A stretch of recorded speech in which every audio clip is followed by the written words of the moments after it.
Mga walang hiya sila.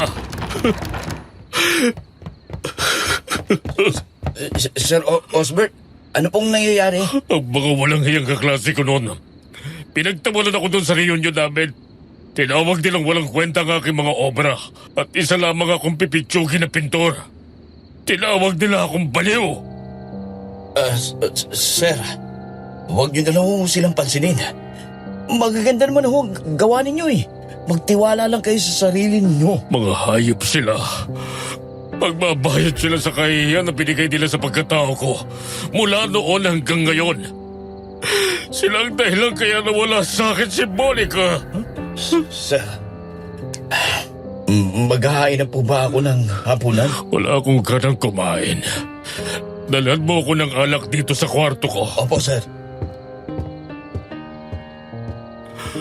Ano pa bang kailangan kong gawin para matanggap ako ng mga tao? Ang gusto ko lang naman ay maipakita ang aking talento. Ang kilalanin ng aking obra. Si Monica, iniwan niya ako. Ang mga tao, baliwang tingin nila sa akin. Mahirap bang inihiling ko na mahalin naman nila ako? Pero bakit napakalupit nila sa akin? Mas mabuti pa siguro na wakasan ko na lang ang buhay ko.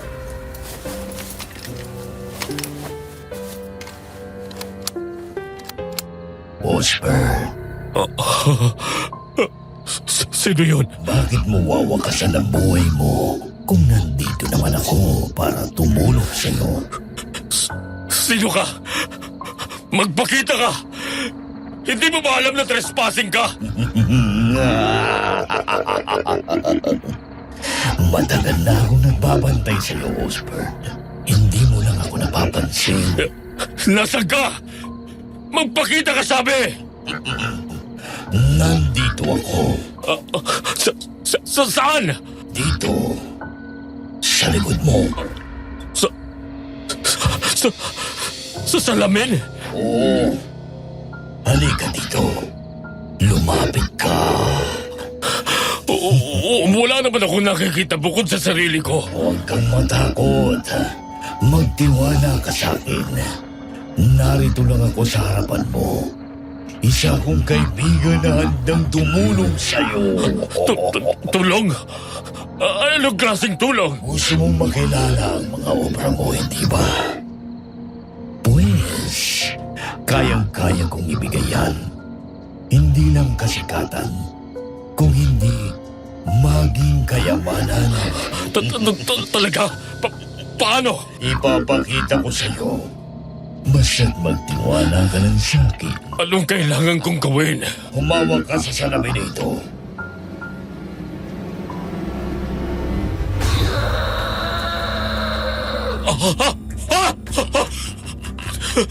Demonyo! Kumusta ka, kaibigan?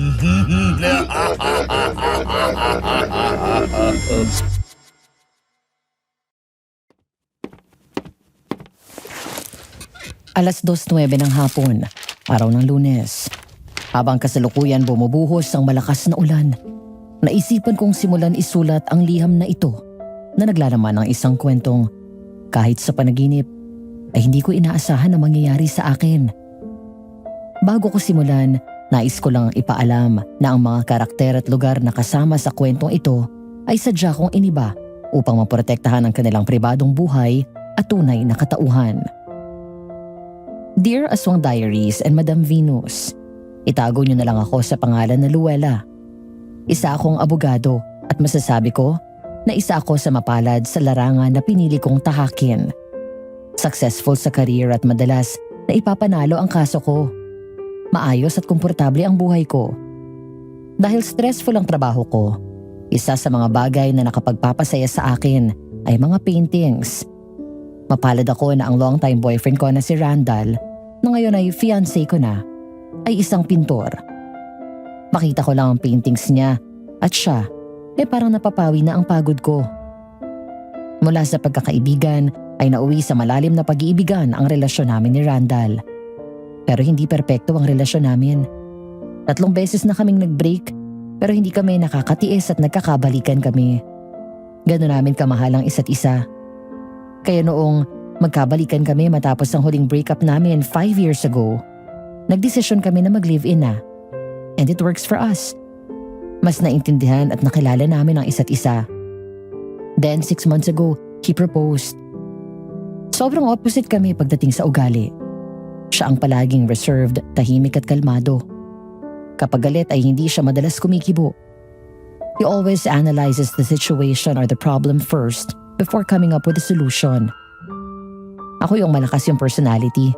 Maikli ang pasensya, mainitin ang ulo, kaya I tend to argue with him a lot. But the only thing that calms me down is his embrace. Kung sa korte, palagi akong palaban. But with Randall, I can be at peace and put my guard down. Disyembre noon, 8 taon na ang nakalipas nang magkaroon ako ng pagkakataon na makilala ang isang pintor na labis kong hinahangaan. Matapos namin mag-substitute sa uncle ni Randall na naimbitahan sa launching ng kanyang bagong painting. Ang simpleng bakasyon sana sa probinsya at para makilala ang isa sa paborito kong pintor ay nabahiran ng takot dahil sa aswang at multo.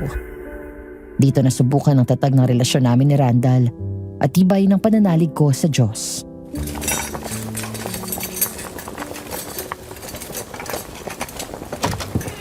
Finally! Nakauwi na rin ang paborito kong abogada. Yes, finally talaga nakauwi na ako. Napaka-stressful ng kasong hawak ko ngayon. Yung lintek na kliyente ko, may di pa pala sinasabi sa akin. Nagkagulatan sa hearing kanina. Naunahan tuloy kami ng kabila, tapos traffic pa. Ay, kainis. Come here, love. Alisin natin yung stress mo, Kaya excited ako palaging umuwi kasi alam ko na itong sasalubong sa akin. Yung mainit na yakap mo.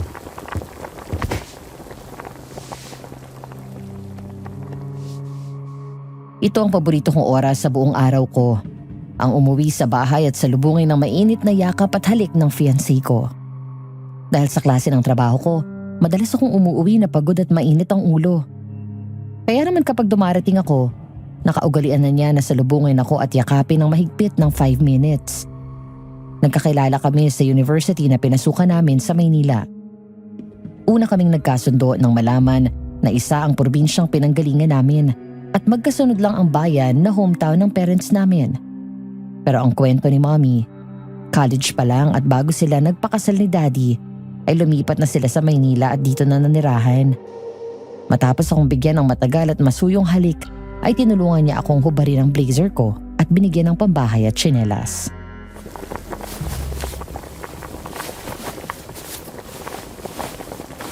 Maupo ka na. Malapit nang maluto ito. Sorry, love. Nangako pa naman ako sa'yo na ako maluluto ngayong gabi. Okay lang. Hindi mo naman ginusto na mag-overtime eh. Babawi ako sa'yo weekend, okay? Okay.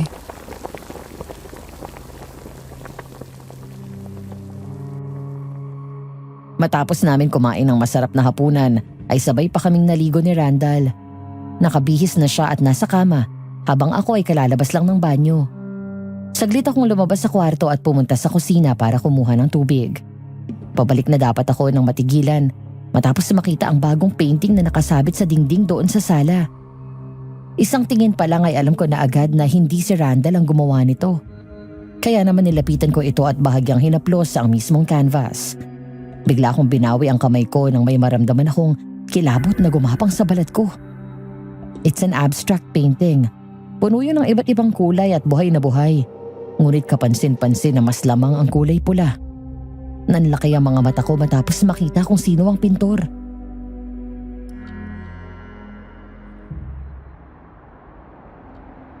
Osbert? My God! Love?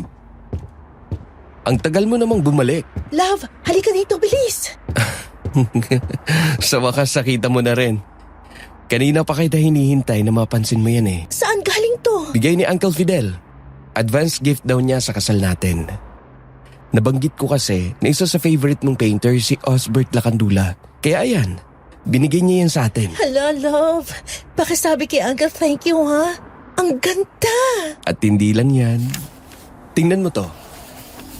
Isang exclusive invitation from the maestro himself para sa launching ng kanyang bagong obra. Hindi daw makakarating si Uncle John kasi nasa US na siya by that time. Kaya pinasa na lang niya sa atin. Tayo na lang dalawa ang pumunta. My God, love! Pumunta tayo, please.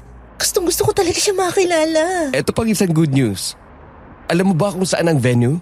Doon mismo sa bahay niya. Hindi lang yan, nakatira pala siya doon sa probinsya natin. Let's go! Maglilive ako. Buti pa si Osbert, favorite mo. Handa ka talagang mag-leave para lang makita siya. Ikaw naman nagtampo ka kaagad. Alam mo naman na ikaw pa rin ang #1 favorite painter ko, di ba? Humahanga lang din ako sa ganda ng paintings niya. Talaga? Ang mga paintings mo pa rin ang paborito ko. At ikaw pa rin ang favorite subject ko. Pero sige, pupunta tayo sa launch ng bagong painting ni Osbert. Thank you.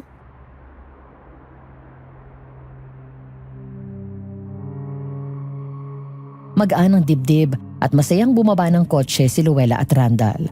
Mula Maynila ay lagpas sa 6 na oras ang naging biyahe nila. Mula sa loob ng bahay ay nagmamadaling lumabas si Lola Gina, ang lola ni Randall, na tuwang-tuwa at sabik na makita kami. Halos tumakbo ang matanda na sinalubong kami.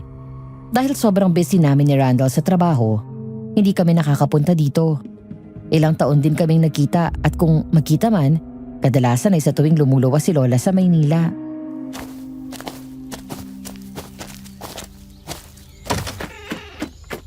Lola Gina! Ay, dako, ang mga apo ko. Hi, Lola. Mano po? Kaawaan kayo ng Diyos. Ay, dako, iha, ang ganda-ganda mo lalo. Thank you, Lola. Kayo naman po parang hindi nagkakaedad eh. Aba, bata niyo pa akong tingnan. Ito talagang batang ito. Oh, kumusta ng abogado? Abay, binabalita sa akin ng mami at daddy nitong si Randall na madalas mong naipapanalo ang kasong hinahawakan mo. Mabuti naman po. Madalas stress dahil sa trabaho pero mabuti na lang din at maalaga itong si Randall at pagpapasensya na. Naku, mahal na mahal ka talaga ng apo ko. O siya, halina muna kayo at pumasok sa loob. Noong mag-text kayo na malapit na kayo, nagpahain na ako kaagad. Wow! Lola, bibingka! Gumawa rin ako ng tsokolate di batirol. Masarap na partner yan sa bibingka. Sakto, malapit ang magpasko. Kayo ba nagdala ng jacket? Aba, malamig na ngayon dito sa gabi. Opo, may dala kami. O siya, kumain na muna kayo. Inday, iakyat nyo ng mga gamit nila sa kwarto ni Randall.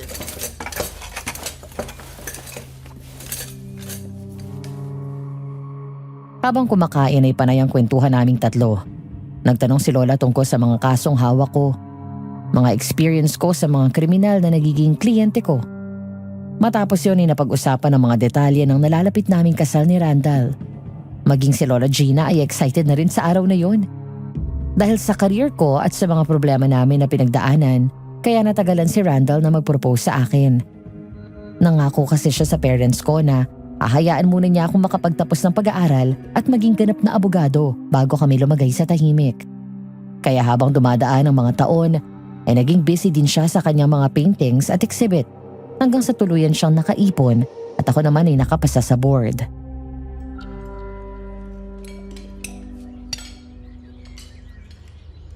Kumusta naman ang mga parents mo at mga kapatid mo sa Australia? Okay naman po sila doon. May mga asawa na rin ng mga kapatid ko. Sila mami at daddy, stable na rin ang buhay nila. Ano nga parang sadya nyo dito at napauwi kayo? Lola, pupunta po kami sa launching ng bagong obra ni Osbert Lacandula. Yung magaling na pintor na taga rito sa atin. Oo, kilala ko yon. Ang akala ko si Fidel ang pupunta doon. Nagkaroon po ng conflict sa schedule niya eh. Kaya binigay na lang sa amin yung invitation niya. Alam kasi ni Uncle na isa sa favorite painter ni Luella yon. Ay, mabuti pala kung gano'n. Samantalahin mo na narito ka at magpahinga ka. Para naman ma-relax ang isip mo. Oo nga po, Lola. Sakto naman nakakatapos ko lang sa kasong hawak ko.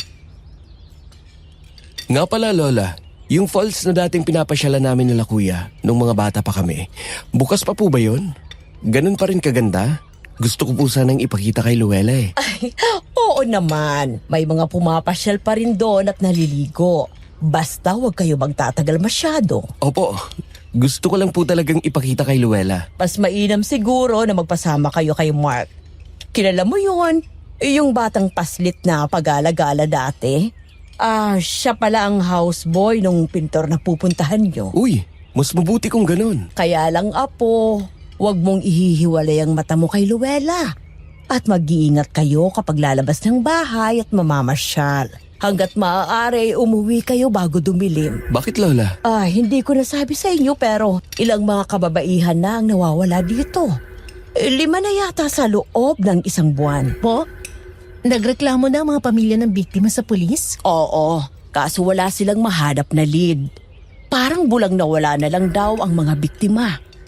Walang nakakapagsabi kung saan pumunta. Lahat ng biktima umalis ng umaga para pumunta ng trabaho o sa eskwelahan. Tapos hindi na umabot sa pupuntahan nila. Nalalaman na lang ng pamilya nung tumawag sa bahay ang mga kasama sa trabaho at kaeskwela. Lahat ng mga babaeng nawawala, yung magaganda, mistisa. Ano kaya nangyari sa kanila? Hindi lang yon.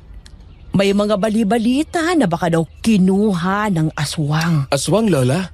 As in yung halimaw? Oo, yun nga. Lola, di ba kwento lang naman yun? Hindi ba't may kasabihan? Kung may usok, tiyak na may apoy rin. Hindi naman mabubuo ang kwento ng aswang kung walang pinagbasehan. Isa pa, iho, baka nakakalimutan mo na nasa liblib na probinsya tayo at albularyo ako. Napapaligiran tayo ng bundok. Maraming lihim at hiwaga ang nakatago sa pusod ng gubat. Huwag kang mag-alala, Lola. Ako pong bahala. O siya, at magpahingi na kayo kung tapos na kayong kumain. Mamayang gabi ay inihaw na pusitang ulam natin at sinigang na hipon. Nako Lola, tataba yata ako dito sa 1 week na bakasyon namin Naku, mabuti nga at makabawi ka sa pagod mo. O siya, sige na't umakyat na kayo sa kwarto nyo. Ipapatawag ko si Mark mamaya.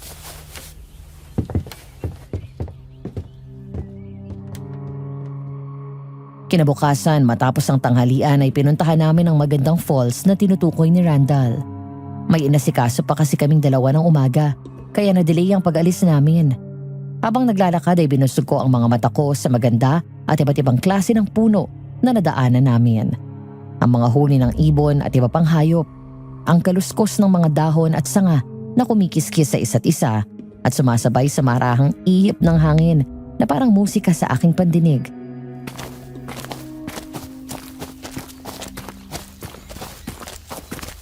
Ang ganda naman dito. Ito ang nagsilbing playground namin nung mga bata pa kami ng kapatid ko. At sa tuwing dinadala kami nila mami dito kapag summer vacation. Dati, kabisado ko ang daan papunta dun sa falls. Mahigit 20 years din akong hindi nakauwi dito kaya medyo nakalimutan ko na. Naku kuya, ako kahit nakapikit kabisado ko dito. Huwag kayong mag-alala. Ako nang bahala sa inyo. Pero kailangan umuwi tayo ng mga 3:00 kung hindi baka abutan tayo ng aswang dito. Aswang? Nabanggit na rin yan ni Lola Gina sa amin kahapon. Totoo po yung aswang. Ilang beses ko na po siyang nakita. Kaya palagi kong may dalang pangontra at armas. Anong itsura niya? Aswang ang ulo, pero katawan ay gaya sa tao. Palaging nanlilisik ang mga mata. Pagkatapos ay parang laging galit na galit. Ang mga ugat sa kulubot niyang balat sa muka. Tapos may pangil siya at mahaba ang mga kuko. At maitim din pala siya. Sigurado ka dyan sa mga sinasabi mo? Opo, nagsasabi po ako ng totoo. Sumusumpa ako sa puntod ng tatay at nanay ko. Hindi ako nagsisinungaling. Anong nangyayari dito sa atin? Dati naman ang tahimik dito sa atin ha. Kaya nga po ngayon tuloy, nababalot ng takot ang mga tao dito. Nagsimula lang naman to, 5 buwan na ang nakalilipas. Ay, love, tingnan mo. May mga nakataling kulay pula na ribbon sa mga sanga. Ano kaya to? Baka inilagay ng isang hiker para hindi siya maligaw pabalik. Pero alam mo ate, may mga painting si Sir Osbert sa kwarto niya. Tapos, kamukha niyo yung babae dun.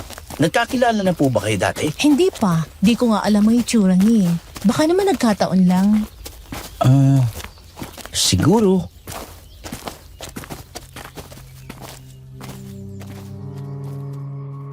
Nang makarating kami sa falls ay namangha ako sa aking nakita.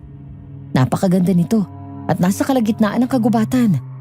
Ang tubig ay naghalong berde at asul na parang kristal na kumikinang kapag natatamaan ng sinag ng araw na sumisilip sa mga sanga at dahon ng mga puno. May mga naabutan kaming mga ilang kabataan doon na naliligo. Dahil sa ganda ng lugar, ay kinuha na namin yun ng pictures. Pagkatapos ay bumaba pa kami para makalapit sa tubig.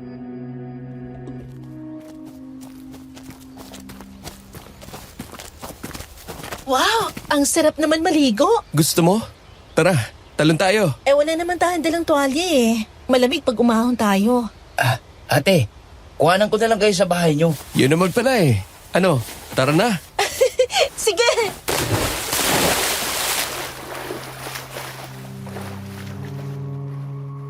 Nilapag namin ang mga gamit sa gilid. Nagubad ako ng shorts at blouse at lakas loob na underwear lang ang tinira habang si Randall ay nag-alis lang ng t-shirt. Pagkatapos ay para kaming mga batang tumalon sa tubig. Habang naghihintay kay Mark ay tuluyan kaming nalibang ni Randall. Para kaming mga sirenang langoy ng langoy at naghahabulan. Hanggang sa umalis na ang kabataan at nasolo namin ang lugar. Nang mapag-isa kami ay saka naglambing ng todo sa akin si Randall. We kissed and made out. Parang sarili namin ang mundo. Hanggang sa hindi namin namalayan ang paglipas ng oras.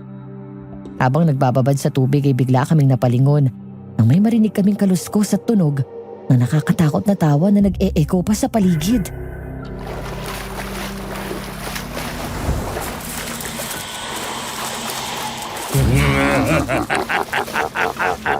May tao, love.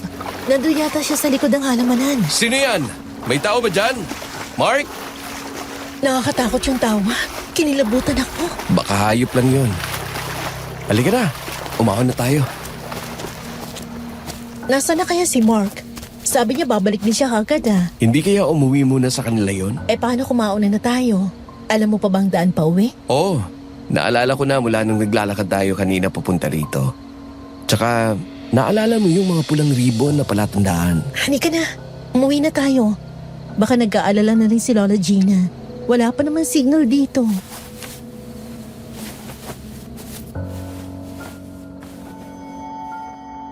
Nagmamadali kaming nagbibihis. Kahit na nilalamig ay magkahawak kaming lakad takbo sa gubat pa uwi ng bahay. Hanggang sa ilang sandali pa ay unti-unti nang dumidilim dahil sa makakapal na dahon mula sa mga malalaking mga puno. Bigla kaming natigilan nang may marinig kaming mga yabag na tumatakbo sa bandang likuran namin at isang tunog na tila mula sa isang mabangis na hayop. May dumaan sa likuran natin. Halika, bilisan na natin. Takbo! Hindi kaya yung aswang yun? Anong gagawin natin? Akong bahala. Makakauwi tayo. Pangako ko yan sa'yo. Love, sa likod mo! Takbo! Bilis! Monica, bumalik ka dito.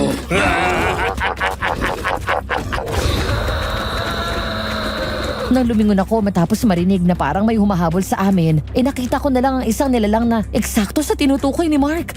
Ang aswang! Nanlaki ang mga mata ko sa gulat. Kaya nang makita ito ni Randall, ay mas bumilis pa ang takbo namin. Nagpaikot-ikot kami doon sa gubat, kung saan-saan kami nagtago. Hanggang paglabas namin sa likod ng isang makapal na halaman, gano'n na lang ang gulat namin nang biglang lumabas naman sa kabila si Mark.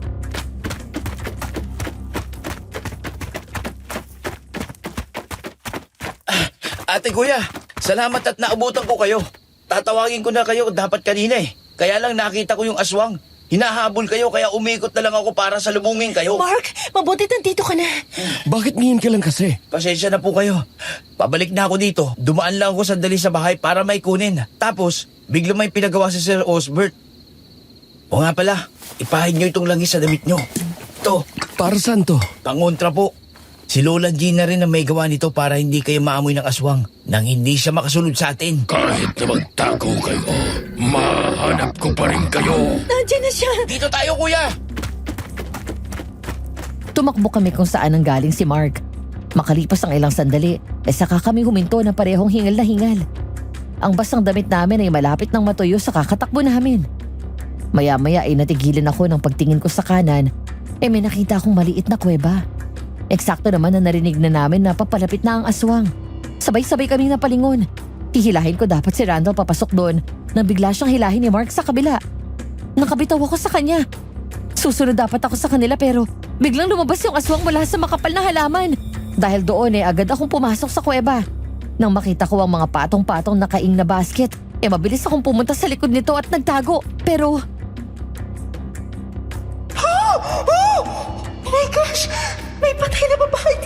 Bumalik ka na nga, mahal ko. Sa wakas, dumating na ang pinakahihintay ko. Nakapasok ang aswang dito. Nakita kaya niya ako kanina. Huwag kang matakot. Hindi naman kita sasaktan. Diyos ko, paano ako makakalabas? Halika na dito. Lord, save me please. Muntik ko kong ipahamak ang sarili ko nang halos mapasigaw ako sa takot at muntik tumayo nang makita ang bangkay na babaeng nakatago sa likod ng mga kaing. Naaagnas na ito habang dilat ang mata at nakabuka ang bibig. Walang saplot at tuyot ang katawan na parang naubos ang dugo nito. Mariin kong tinakpan ang bibig ko matapos mandiri dahil sa mga uod na lumalabas sa bibig ng bangkay. Lalo ba kung natakot nung may lumabas pang malaking alupihan doon. Sa kabila ng takot sa mga sandaling yun at kahit nasa bingit na ako ng kamatayan, umiral ang pagiging abogado ko. Mabuti na lang at dala ko ang cellphone ko. Sinadya kong i-silent yun at alisin ang flash ng camera. Saka ko kinuhanan ng larawan ng bangkay na maaari kong gamitin bilang ebidensya. Hanggang sa may narinig kaming boses ng babae na sumigaw mula sa di kalayuan. Huli ka! Nandiyan ako!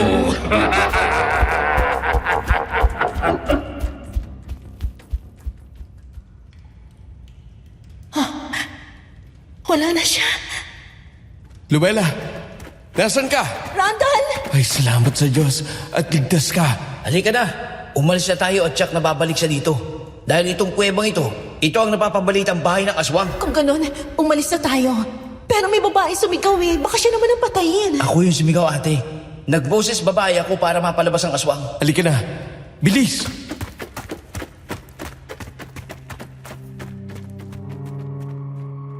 Habang nasa kotse kami ni Randall at binabagtas ang daan papunta sa bahay ni Osbert Lacandula, laman pa rin ang isip ko ang nangyaring paghabol sa amin ng aswang, lalo na ang bangkay ng babae. Nang makauwi kami ay agad ko yung itinawag sa mga pulis. Pero dahil gabi na at delikado na ang gubat dahil sa aswang, kinabukasan na sila pumunta sa kuweba. Sumama pa kami ni Randall pero pagdating doon wala na ang bangkay. Hinanap namin sa paligid pero kahit konting bakas na pwedeng magturo sa kinalalagyan ng bangkay, wala kaming nakita. Mabuti na lang at nakunan ko ng picture kaya may ebidensya ako.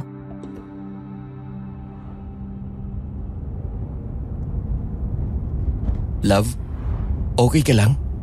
Napapansin ko kanina ka patahimik. Oo. Ayos lang ako. Oo, baka naman iniisip mo pa rin yung bangkay ng babae. Nagtataka lang ako kung saan siya dinala ng aswang na yon. Sigurado tinapon na kung saan. Huwag kang mag-alala, hinahanap na siya ng mga pulis.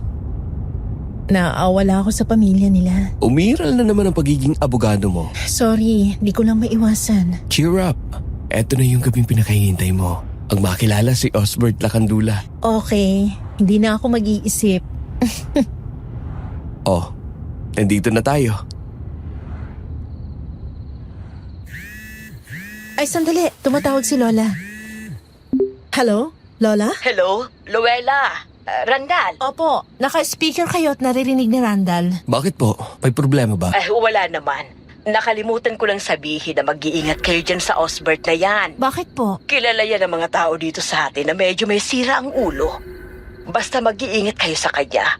Hanggat maaari ay umiwas kayo at huwag makipaglapit ng husto. Lalo ka na, Luella. Opo. Ako na pong bahala, Lola. Huwag na kayong mag-alala. O siya, at ibababa ko na to.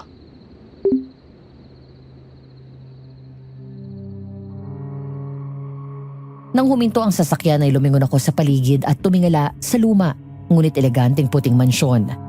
4 na sasakyan ang halos sunod-sunod na pumarada sa gilid ng kalye, kasama na ang sa amin.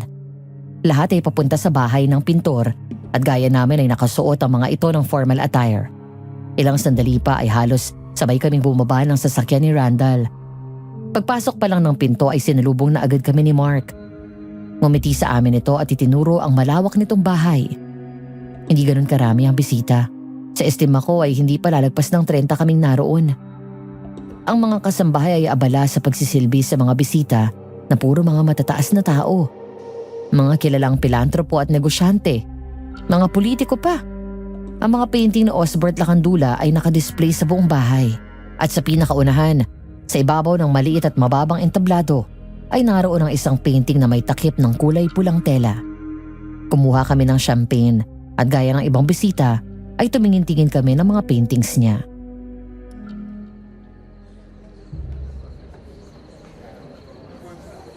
Love, wala ka bang napapansin? What? Like some of his works are creepy? Exactly. Tingnan mo to. Ang dark. Ang morbid. Di naman ganito ang paintings niya dati More on abstract shot landscape. Pareho kayo. Buhay na buhay. Hindi lang yun. He always used oil as medium. Pero ngayon parang iba. Acrylic ang gamit niya. At wala naman akong nakikitang problema doon. Pero hindi siya to. Kilala ko rin ang mga gawa niya. Baka naman gusto niya lang mag-explore at gumamit ng ibang medium. Pero pansin mo, puro red ang base ng kulay ng painting niya. Anong shade ang red to? Itong isang to, crimson red. This one is blood red. Tapos ito, I guess, dark red.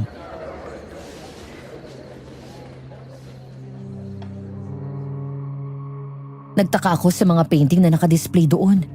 Karamihan sa mga ito ay hindi ko pa nakikita. Pero hindi gaya ng ibang koleksyon ko ng painting ni Osbert Lacandula. Ang tema ng kanyang mga obra ay dark. May painting siyang babae na nakahiga sa kama at may demonyong nakaupo sa ibaba nito. May painting naman siya ng babaeng nakahiga sa sahig at kinakain ng aswang ang laman loob. May isa pang painting na batang nakatago sa likod ng malaking drum at nakaupo sa sulok habang may anino ng aswang. Nakamulagat ang mata at takot na takot. May painting siya ng isang abstract na gubat.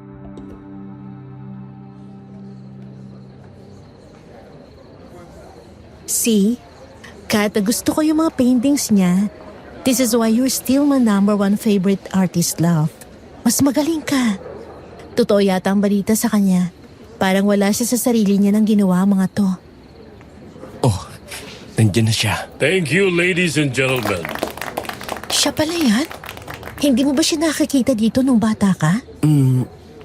Wala akong maalala eh. Maraming salamat po sa pagpapaunlak sa aking invitation. Para sa inyong sumusuporta sa akin, alam nyo na hindi ako madalas nagpapakita sa mga tao. Mas gusto ko na pribado ang buhay ko habang nagpipinta.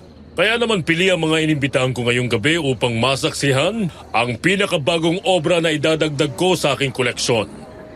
Kaya heto na, ipapakita ko na sa inyo.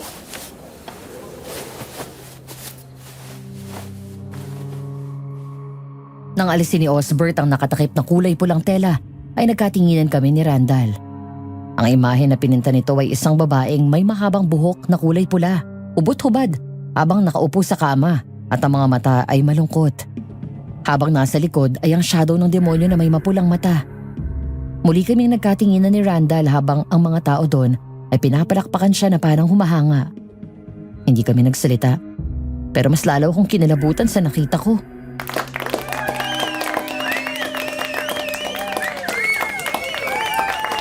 Wow! Ang ganda naman. Ganda ng painting! Nabuhay yung mga painting. Parang totoo. Ang galing. Parang, Ano yan? Nagustuhan mo? No. Hindi ko gusto magsabit ng painting sa bahay natin na may image ng demonyo.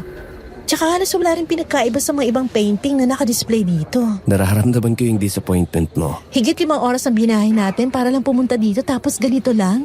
As a fan, talagang disappointed ako. O baka naman hindi ko lang trip ang trip niya ngayon. Gusto mong umuwi na lang tayo pagkatapos nito? Mas mabuti pa nga, pero maya-maya na. Nakakaya na bigla tayong aalis.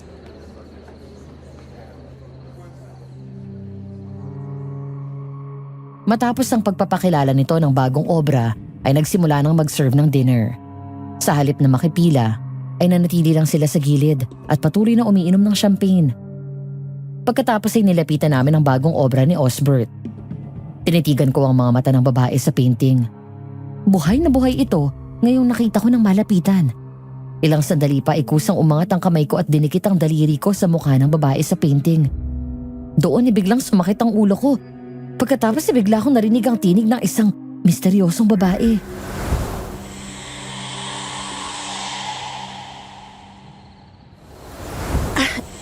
Love? Ay, aray, ang ulo ko masakit. Wag mo! Tulungan niyo ako! Aray! Love, anong nangyari? May babae. Sumigaw siya. Narinig ko umiiyak siya.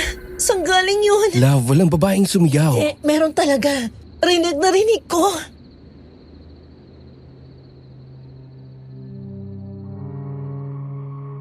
Naputol ang pag-uusap namin nang lapitan kami ni Osbert.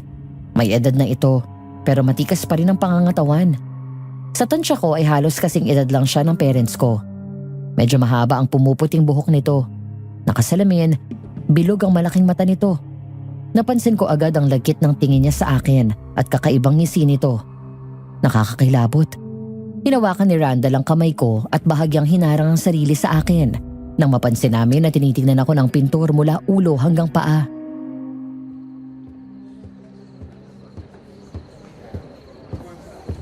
Good evening, sir. Congratulations on your new masterpiece. Thank you, miss. Attorney Luella Marasigan po. And this is my fiancé, Randall Del Rosario. Isa rin po siyang painter. Pleased to meet you, sir. Nandito po kami to represent my Uncle Fidel Del Rosario. Nasa US po siya kasi ngayon. Kaya kaming pinakausapan niya na pumunta dito on his behalf. Si Sir Fidel. Tama. Pinadalhan ko nga siya ng invitation. Kaya pala nagtataka ako at kanina ko pa iniisip kung saan ko kayo nakita. Welcome dito sa bahay ko. For a moment, I thought you were someone else, attorney. Kamukhang kamukha mo kasi siya. Pareho kayong maganda. Salamat po. Your new collections are interesting, sir. I'll take that as a compliment. Oo nga po. Ibang-iba sa mga dating gawa nyo. Alam ko na nakakagulat pero gusto kong sumubok ng ibang tema. Sabi nga nila, great opportunities can be found outside your comfort zone. At tama sila. Nakilala ang mga obra ko ng ilibakong tema ng mga pinipinta ko. Congratulations po ulit, sir. Masaya ako na nagugustuhan ng isang magandang talaga na tulad mo ang aking pinaghirapan. Mukhang marami kang alam sa paintings. Dahil po kay Randall, sa kanya ko lang din po natutunan yung mga nalalaman ko. Oo nga. Nabanggit mo na isa ka rin pintor. Kailangan ko rin makita ang mga paintings mo. May sarili po akong website. Nandun po lahat ng gawa ko. Hayaan mo't bibisitahin ko yan. Halina't kumain kayo.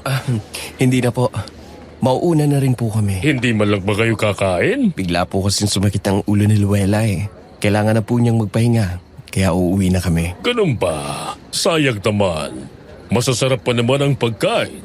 Mag-iingat kayo sa pag-uwi nyo. Salamat po ulit.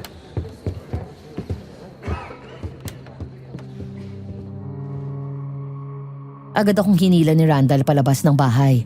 Hindi ko alam kung bakit, pero iba yung bigat ng bahay na yun.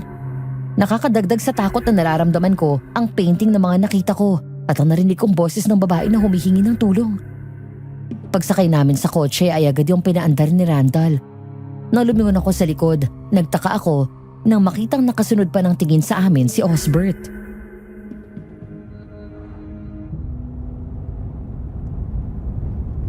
Nakasunod siya ng tingin sa atin. Tarantadong yun ah. Kung tingnan ka mula ulo hanggang paa para kang hinuhubaran. Hindi na nahiya. Sa harap ko pa talaga mismo. Kung wala lang tayo sa bahay niya, sinapak ko na yun. Hindi ko akalain na ganyan siya ka-creepy. Kasing creepy ng mga paintings niya. Ibabalik ko yung painting niya na binigay ni Uncle. Iba rin ang pakiramdam ko sa isang yon. Daan tayo sa bayan. Doon na lang tayo kumain. Mabuti pa nga.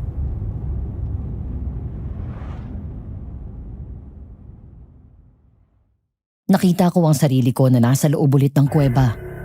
Naroon ako sa likod ng kurtina at nakakubli. Hindi ko alam kung paano at kailan ako napunta doon o kung nasan ako at kaninong bahay yun. Basta sigurado na hindi yun ang bahay ni Lola Gina. Ilang sandali pa, mula doon sa kinatatayuan ko, may narinig akong 3 tinig sa loob ng silid. Nang sumilip ako, nanlaki ang mga mata ko nang makita ang isang demonyo na nasa salamin at ang aswang na humabol sa amin ay nasa loob ng kwarto. Habang ang isang babae walang damit, puno ng takot na tinakpan ko ang bibig ko para hindi ako makagawa ng ingay.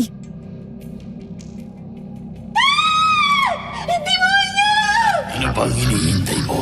Patayin mo na yan. Sayang naman. Kung papatayin ko siya agad, hayaan mo munang matikman ko siya. Inutin, kailangan ay bilhin mo siyang ialay sa akin. Pagkatapos ng ritual ay maaari mo na siyang angkinin. Hindi na ako makapaghintay pa. Ganyan nga. Maging hayok ka sa naman. Gamitin mo ang lakas at kapangyarihan na ibinigay ko sa iyo para makuha ang lahat ng gusto mo. Masarap sa pakiramdam na hindi ka talunan, hindi ba? Tatanawin kong malaking utang na loob ang tagumpay ko. Oh, sandali! May kulang pa pala. Oh, ano ginagawa mo dyan? Love, gising! Wag! Binabangungot Parang ka. awa niyo na, wag! Luella! Wag! Love, nasaan yung aswang at demonyo? Yung babae. Wake up! Binabangungot ka! Panaginip lang. Oo, panaginip lang yon, kaya relax. Parang totoo. Nakakatakot.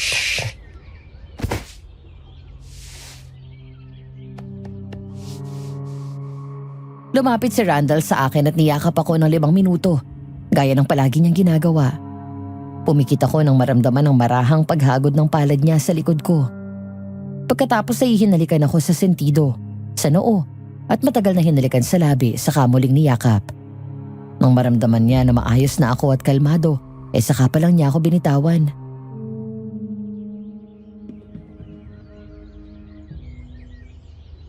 Mag-ayos ka na muna para bumaba na tayo. Nakahanda ng breakfast.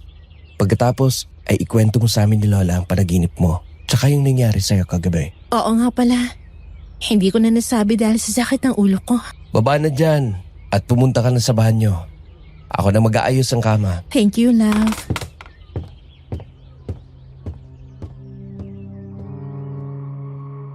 Matapos kumain ng almusal ay sinama kami ni Lola sa isang kubo na matatagpuan sa likod bahay. Doon matatagpuan ang mga gamit niya sa panggagamot. Gaya ng nabanggit ko, isang albularyo si Lola Gina. Ang mga kadalasan niyang mga ginagamot ay yung mga taga roon sa baryo nila.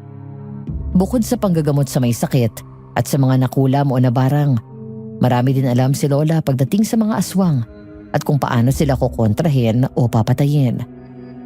Pagpasok sa loob ay agad siyang nagsindi ng mga kandila. Nang iikot ko ang paningin sa loob ay may nakita akong mga palaspas, insenso, tawas, mga kung ano-anong kahoy o mga sanga ng puno na may dahon. Meron din doong buntot pagi at marami pang iba.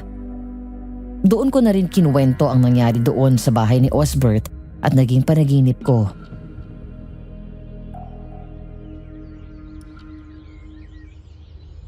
Ang kinuwento mo ay magkahalong paghingi ng tulong sa'yo ng babae at isa ring babala para sa'yo. Ano pong ibig niyong sabihin? Maaaring ang babae sa panaginip mo at ang tinig ng babae na narinig mo doon sa bahay ni Osbert Lacandula ay iisa. Ngayon nabanggit niyo yan.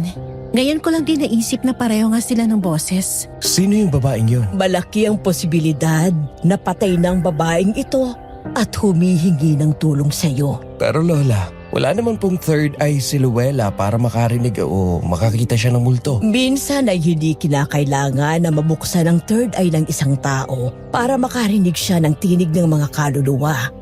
Kadalasan sila ang mga desperado na makuha ang hustisya. Mga kaluluwa na hindi matahimik at nagkataon na ikaw ang napili niya. Kung bakit, ay hindi ko alam. Baka may connection ka sa kanya. Wala po sa pagkakaalam ko. Hindi ko kilala yung babae. Huwag kang mag-alala. Tutulungan kita hanggang sa malaman natin ang nais niyang iparating sa iyo. Sa susunod na marinig mo siya ulit o mapanaginipan, sabihin mo kagad sa akin. Opo. Mabuti pa para malibang ka. Sumama ka sa amin ni Randall sa bayan. Oo nga lang, piyesta ngayon doon, kaya maraming nagtitinda. Tiyak matutuwa ka.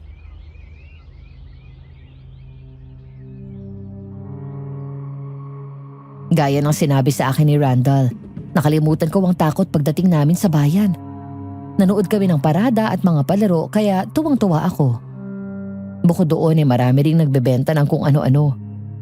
Matapos akong iikot ng maglola sa bayan, ay dumiretso na kami sa totoong pakay namin. Ang mamalengke at bumili ng konting grocery. Pauwi na dapat kami nang may maalala si Lola Gina na muntik kong makalimutan na bilhin. Kaya naman si Randall na ang nagpresentang bumalik sa palengke. Habang kami ni Lola ay naiwan sa kotse at doon naghintay.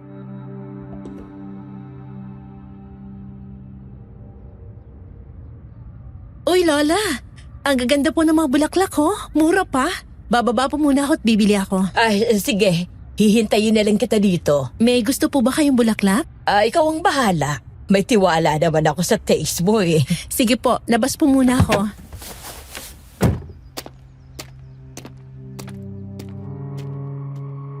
Agad akong bumaba ng kotse at tumawid sa kabilang kalsada.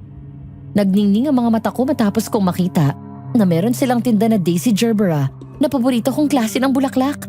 Kaya naman namili ako ng mga kulay na gusto ko. Pagkatapos ay bumili din ako ng iba pang klase ng bulaklak para kay Lola Gina. Habang inaayos ng tindera ang mga pinili ko, nagulat na lang ako nang biglang sumulpot sa tabi ko si Osbert.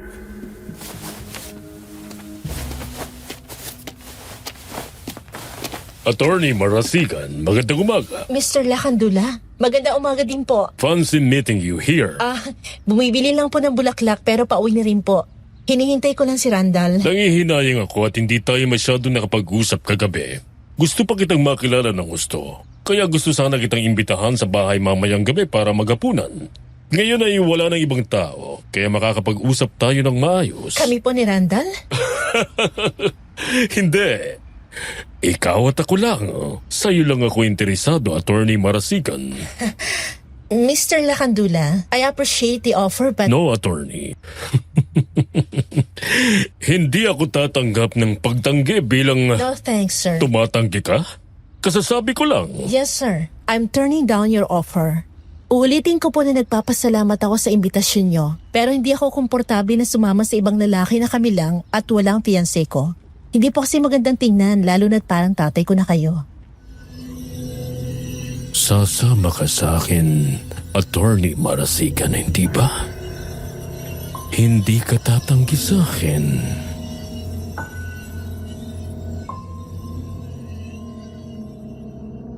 Nang mapatingin ako sa mata ni Osbert, bigla na lang akong natigilan at napatitig doon na para bang may magnet ang mga mata nito na hindi ko magawang kumurap.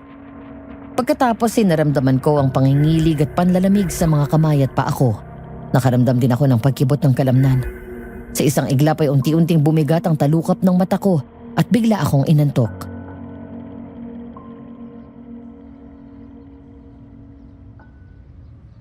Love, Luella, apo. Ha? Love? okay ka lang? Bakit? Anong nangyari?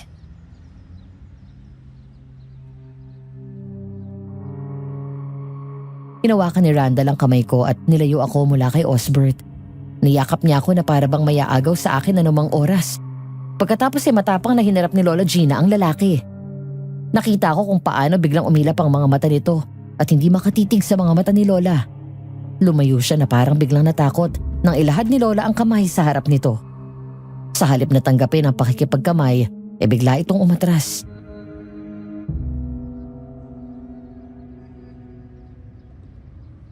Ikaw pala ang sinasabi nilang pintor, Osbert Lakandula. Matagal ko nang naririnig ang pangalan mo pero hindi pa ako nagkaroon ng pagkakataon na makilala ka. Ako si Gina, ang lola ni Randall at Luella. Kumusta ka? Sige ho, mauna na po ako. Aalis ka na kaagad? Sir, sandali lang. Ano nangyari? Bakit ka sasama sa kanya? Anong sinabi niya sa'yo? Ha? Anong sasama? Nakita ka namin ni Lola. Nakatitig ka lang sa Osbert na yon na parang wala ka sa sarili. Tapos inangat mo ang kamay mo na parang sasama ka.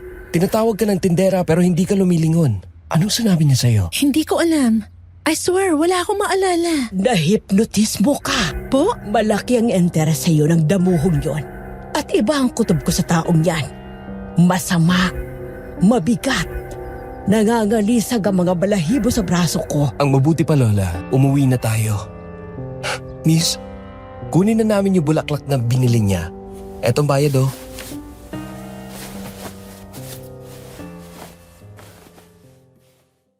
Madaling araw.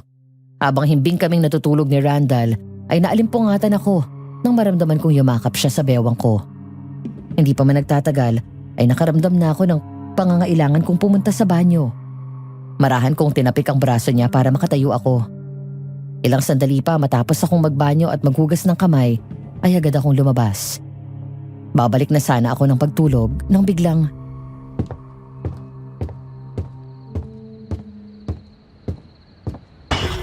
Ano yun? Love, nasan ka? Love kissing. May tao yata sa ibaba. Tao? Baka sila Ate Inday lang yun. Hindi eh. May narinig ako na may nabasag na salamin. Narinig mo? May tao nga. Oo nga no. Nasaan yung barel? Dala mo? Oo, nasa bag ko.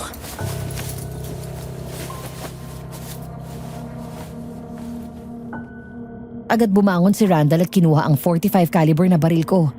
Bilang abogado kailangan ko magdala palagi ng baril bilang proteksyon ko. Sa klase ng trabaho ko, hindi ko maiwasan na may makabangga na malalaking tao. Ilang beses na ako napadala ng death threats. May mga pagkakataon pa nga na may nagpapadala ng patay na hayop o manikang may dugo sa bahay namin. Kaya nag-aral din ako ng martial arts para sa self-defense. Samantala pagkakuha niya ng baril ko, kinuha ko naman ang isa pang armas ko, ang military knife. Pagkatapos maingat at dahan-dahan kaming lumabas ng silid. Hanggang sa marinig namin ang malakas na sigaw ng kasambahay.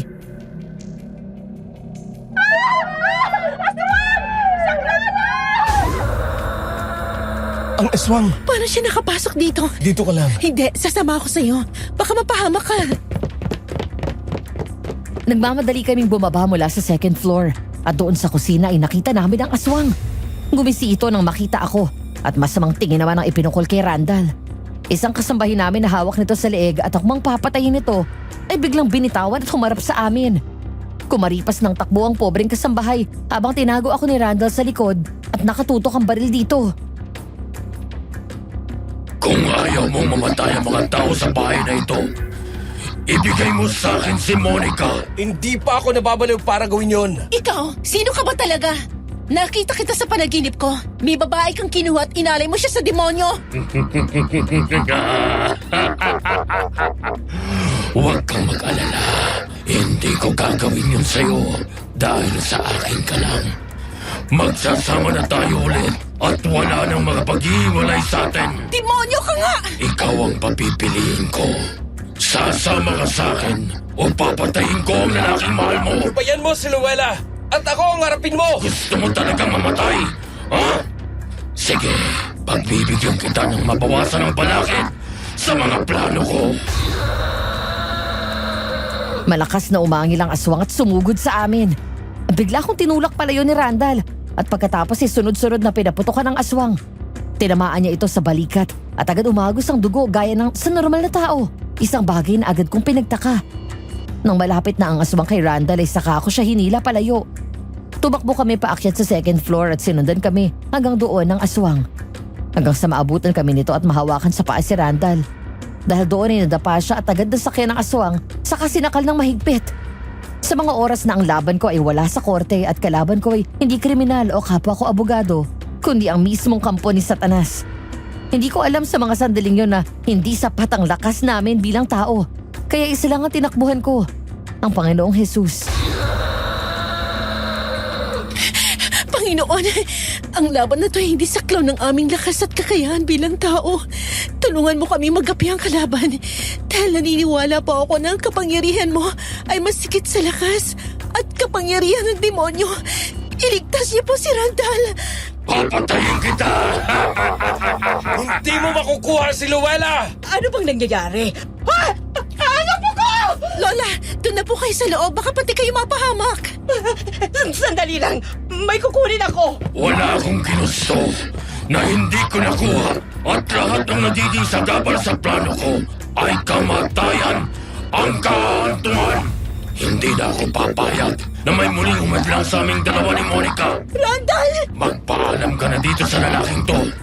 Dahil kapag napatay ko to, sasama ka na sa akin. Huwag na huwag mo siyang sasaktan! Go to hell! Sira ulo! Love! Barilin mo na siya! Ngayon na!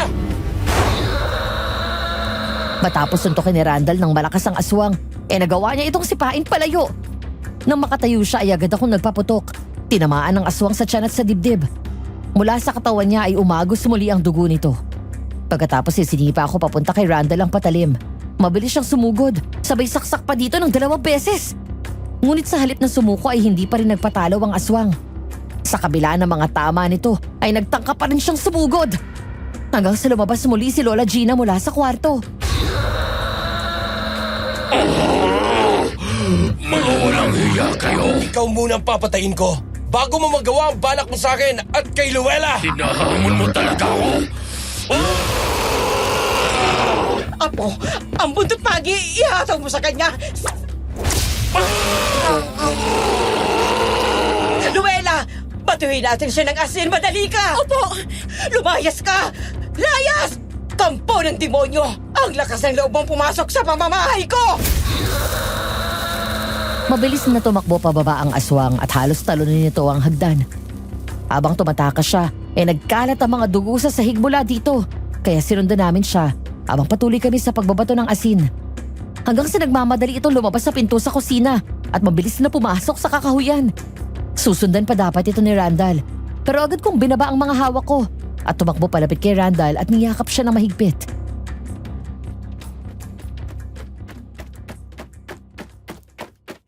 Love, mabuti na lang di ka niya nasaktan. Ayos lang ako. Huwag ka mag-alala.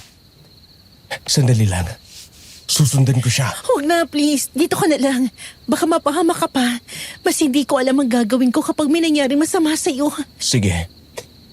Ikaw, ayos ka lang ba? Oo, okay lang ako. May mali sa aswang na yon. Ibang pakiramdam ko sa isang yon. Ano pong ibig mong sabihin, Lola? Isa siyang aswang pero kumbaga sa sinaing ay hilaw. Hilaw na aswang. Aswang siya pero hindi ganap. Marami na ako nakaengkwentrong mga aswang. Iba ang kanilang amoy at lakas. Ngunit ang isang to, iba. Tatawag ako sa mga pulis ngayon. Kailangan nila makakuha ng blood sample ng aswang dito. Lola, magpahinga na po muna kayo. Kami na ni Luella ang bahala dito. Hindi. Pupunta ako sa kusina at magsasabit ako ng mga bawang sa mga pinto at bintana. Inday, wala nang aswang. Halika, tulungan mo ako dito.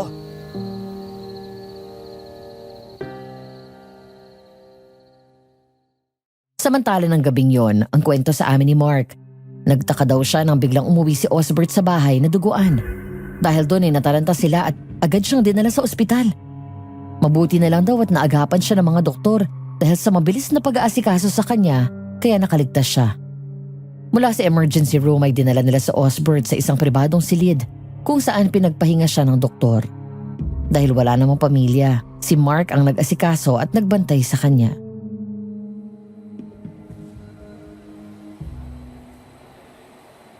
Abuti na lang ho at naagapan ang mga sugat niyo, sir. Ano ho ba yung nangyari? Bakit may mga tama kayo ng baril at saka saksak? Napagkatawan ako ng mga adik sa labas. Hindi ko nga ho namalayan na lumabas kayo. May pinuntahan ba ho uli kayong babae? Gumawa ka ng paraan, Mark. Gusto kong makuha si Monica. Po? Monica? Yung babaeng nasa painting ko. Painting? Si attorney? Naku, sir. Mahirap yan. May boyfriend na po yun. Wala akong pakialam. Basta gusto ko siya. Sir, mapapahama kayo sa balak ninyo. Abogado pa man din yun. Baka humalaman niya. Tumahimik ka! Hindi kita sinisweldohan para magbigay ng opinyon o kontrahin ako. Gawin mong iniuutos ko. Umalis ka at maghanap ka ng paraan para makuha ko ang babaeng yon. Opo, sir.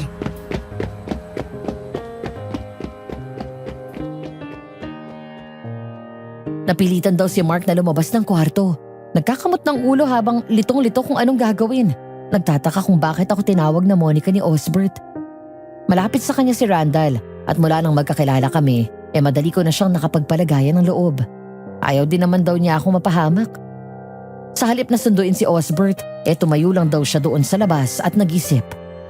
Maya-maya ay napakunot noo siya nang mula sa loob ay narinig niya na nagsasalita si Osbert. Wala naman daw itong kasama doon at ang cellphone nito ay naiwan sa bahay. Kaya naman naisipan niyang buksan ang bahagyaang pinto at sumilip sa loob.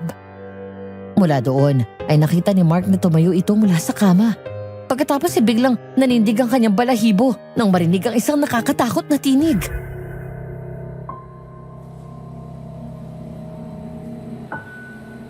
Sinabihan na kita na hindi makakabubuti sa iyo ang babaeng yun. Ikaw mismo ang nagdadala ng kapamakan sa sarili mo. Ang kailangan nating kunin ay mga babaeng birhen At yun ang ialay mo sa... Wala akong pakialam. Kukunin ko siya para sa akin, hindi para sa'yo. Bumalik na siya doon.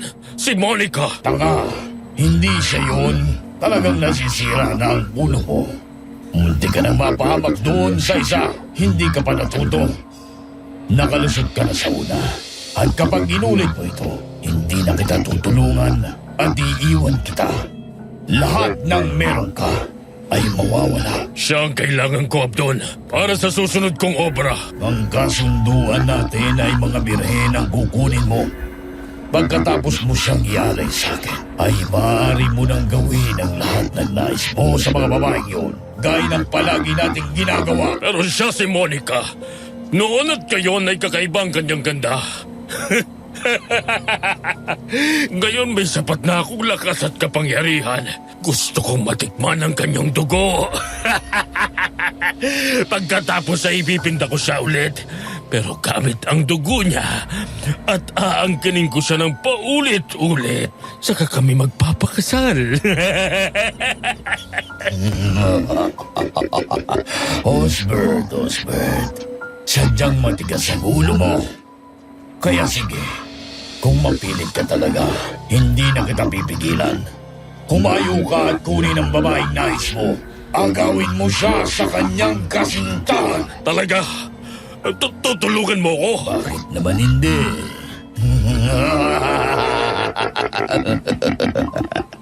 Kaibigan mo ako at kasangga. Marami ka ng pabor na ginawa para sa akin. Kaya, sino ba naman ako para tumanggi sa iyo? Salamat, kaibigan. Ngunit, kapag napahama ka sa gagawin mo, wala ka nang maasahan na tulong mula sa akin. Kaya't mag-iingat ka sa gagawin mo. Oo, pinapagako ko.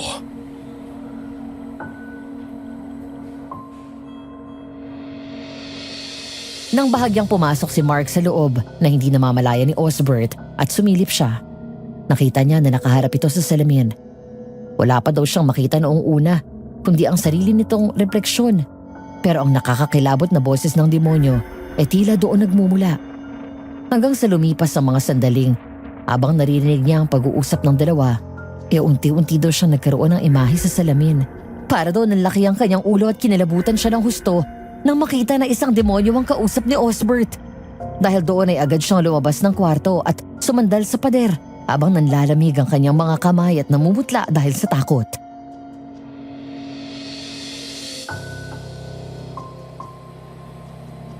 May masama siyang balak kay attorney. Anong gagawin ko?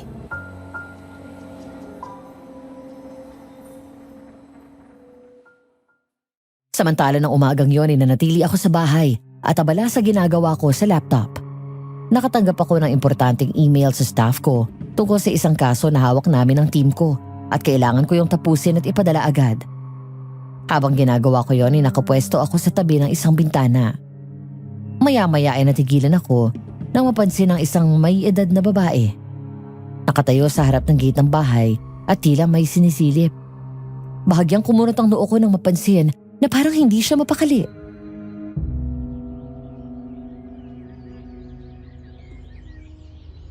Lola, may tao po sa labas. Mukhang may hinahanap dito. Aba, sino? Hindi ko po alam ang pangalan pero yung po kapitbahay natin. Si Norma. Norma! Manang Gina, magandang umaga po. Aba, yan bang ginagawa mo't nakatayo ka riyan? May kailangan ka ba? Opo sana. Ikaw naman. Halika, pumasok ka dito.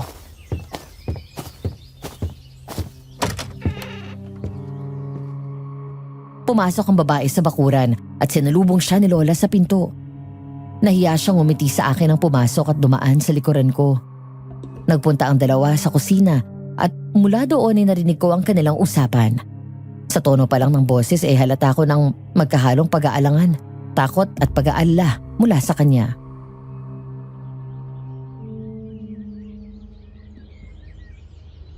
Ano bang sadya mo dito?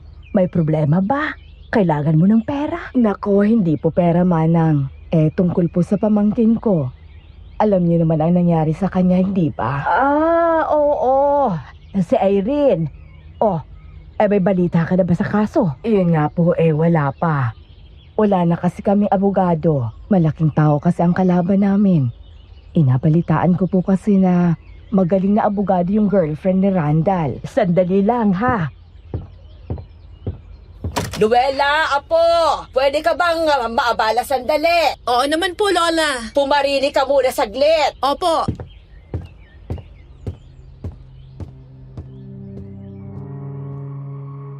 Sakto namang natapos ko ang ginagawa ko sa email at naisend ko yon agad. Kaya naman ako tumayo at lumapit sa mga ito.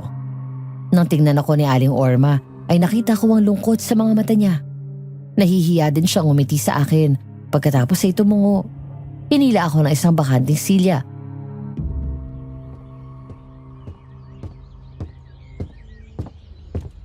Norma, siya si Luella. Siya ang abogada na girlfriend ng apo ko. Ano pong problema? Attorney, kasi po, yung kaso ng pamangkin ko, nawala po siya ng 1 linggo. Papasok dapat siya sa eskwelahan dahil may exam siya. Buong araw kampante naman ako at akala ko naroon siya at kasama ang mga kaklase niya. Hanggang sa tumawag sa akin mismo ang professor niya at tinatanong kung bakit hindi daw siya pumasok. Doon na ako kinutuban ng masama at mula noon ay hinanap na namin ang anak ko pero hindi na namin siya nakita. Hanggang sa wakas ay may nakakita sa kanya. Tumakbo kami sa kakahuyan. Nakita namin siya doon na hubot-hubad at malaking taho at may impluwensya ang suspect na bumaboy sa katawan ng pamangkin ko.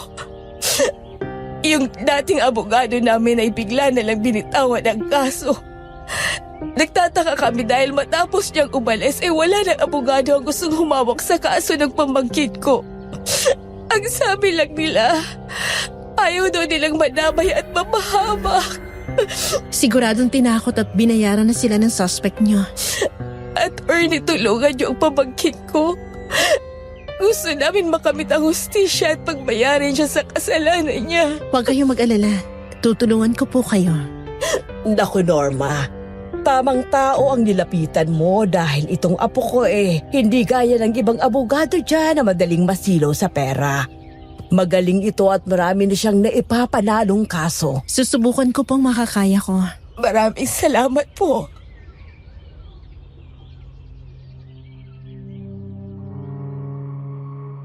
Matapos namin mag-usap ni Aling Norma at alamin ang lahat ng detalye ng kanilang kaso, agad ko yung dinokumento at pinag-aralan ng mga ebidensya na nakuha sa dating abogado nila. Habang nagbabasa ako doon sa gazebo sa back garden, ay nagpe-painting naman si Randall. Maya-maya ay lumingon sa akin. Eksakto naman na umangat ang tingin ko sa kanya.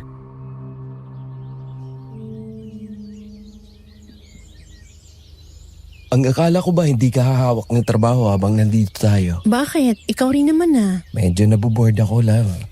Hindi naman ako bored pero hindi ko kayang tanggihan si Aling Norma. Tsaka naaawa ako sa pamangkin niya. Fine. Para naman mapipigilan kita. I'm sorry. Babawi na lang ako sa iyo,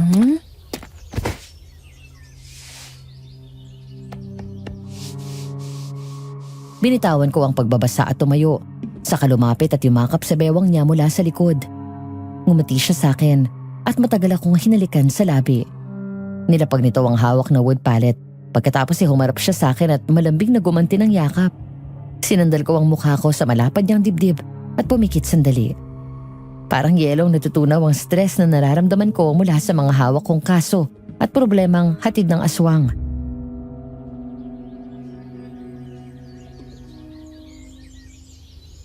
Love, gusto mo umuwi na tayo sa Manila para hindi ka na masundan ng aswang na yon? Gusto ko. Kaya lang paano si Lola Gina? Ayoko naman na iwan natin siya sa ganitong kalagayan. Tsaka paano si Aling Norma? Nakakaawa kapag pinabayaan ko rin siya. Habang nagtatagal tayo dito, hindi ko maiwasang makaramdam ng takot na baka may masamang mangyari sa'yo o kaya ay makuha ka ng aswang na yon. Hindi mangyayari yon. Alam mo naman na kaya kong depensahan ng sarili ko Alam ko naman yon, pero hindi naman basta kriminal ang kalaban natin ngayon, kundi isang aswang. Gusto ko lang makasigurado sa kaligtasan mo dahil hindi ko alam ang gagawin ko kapag nawala ka sa akin. Hindi ako mawawala sa iyo, okay? Randall, apo, luto ng merienda. Pumasok ka na dito at kumuha ka ng para sa inyo. Opo, Lola.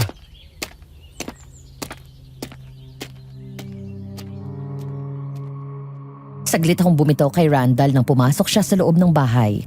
Ako naman ay bumalik sa mesa kung saan ako nakapwesto at niligpit ang mga gamit ko para doon kami kakain. Habang ginagawa ko yon ay natigilan ako matapos kong maramdaman ang biglang paglamig ng paligid at bahagyang lumakas ang ihip ng hangin. Nangalisag ang balahibo sa katawan ko hanggang sa biglang may nagsalita na siyang labis kong ikinagulat.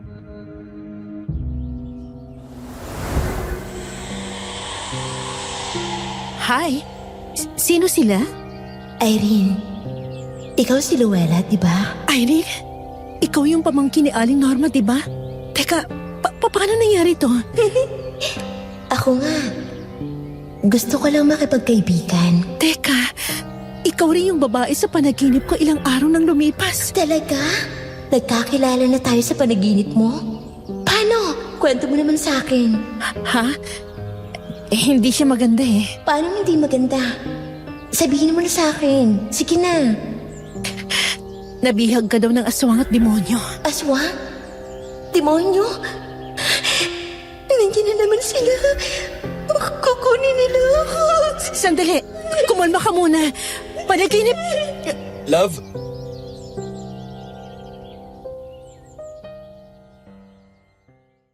Bigla akong lumingon nang marinig ang boses ni Randall. Natigilan ako nang makitang nakakunot ang noo nito at nagtataka ang mukha habang nakatingin sa akin. Gayon din si Lola Gina at isa pang kasambahay. Nagpalipat-lipat ang tingin nila sa akin. Pagkatapos titingin sa paligid na parang may hinahanap sila. Ilang sandali pa ay lumapit sa akin si Randall at hinaplos ako sa pisngi.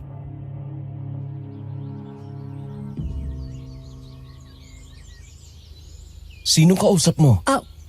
Yung babae, si Irene? Sigurado ka? Opo, Love, wala kang kausap. I swear, nandyan siya at nakausap ko siya. Hindi siya matahimik. Naririnig ko ang malakas na sigaw niya ng hustisya at humihingi siya ng tulong sa iyo, Luella.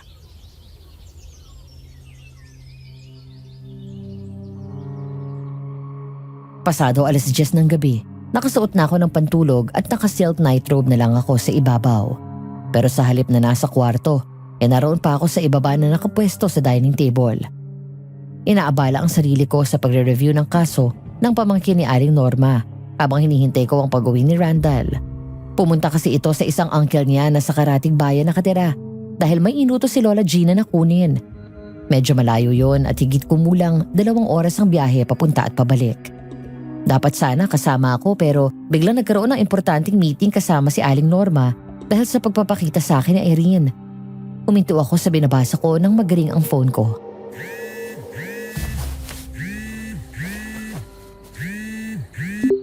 Hi, love. Hi, anong ginagawa mo? Pinag-aaralan ko yung kaso ni Irene habang hinihintay kita. Nasaan ka na? Malapit na ako. Mga 8 minutes away na lang, nandiyan na ako. Dumaan lang ako sa gasoline station at nag-refill ako dahil malapit na maubos ang gas nitong kotse. Okay, hintayin kita. Pagligpit ka na dyan at mauna ka na sa kwarto, doon mo na ako hintayin. Okay, pag-iingat ka ha. I love you. I love you too.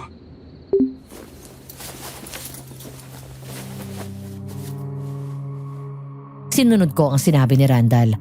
Agad kong tinigilan ang ginagawa ko at nag-shutdown ng laptop. Habang nagliligpit ng gamit pumasok si Lola na galing sa kubo nito sa likod. Dumiretso pa ito sa ref at uminom ng tubig, saka tumingin sa akin.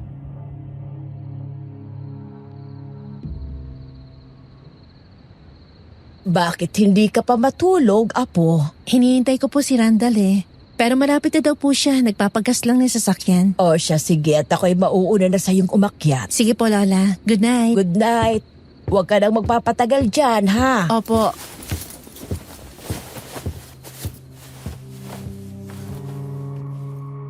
Pinagpatuloy ko ang pag-aayos ng gamit ko nang makaakyat si Lola at maiwan ako doon sa dining area. Nang matapos pumunta ako sa kusina at naghanda ng midnight snack. Siya kasi nakakain si Randall pagdating, lalo at galing sa mahabang biyahe. Bigla akong natigilan ng pag-angat ng tingin ko ay nakita ko na nakatayo sa bintana si Irene. Hindi gaya kanina na nakangiti ito at masaya. Ngayon ay lumuluha ito habang puno ng pasa at sugat ang kanyang mukha.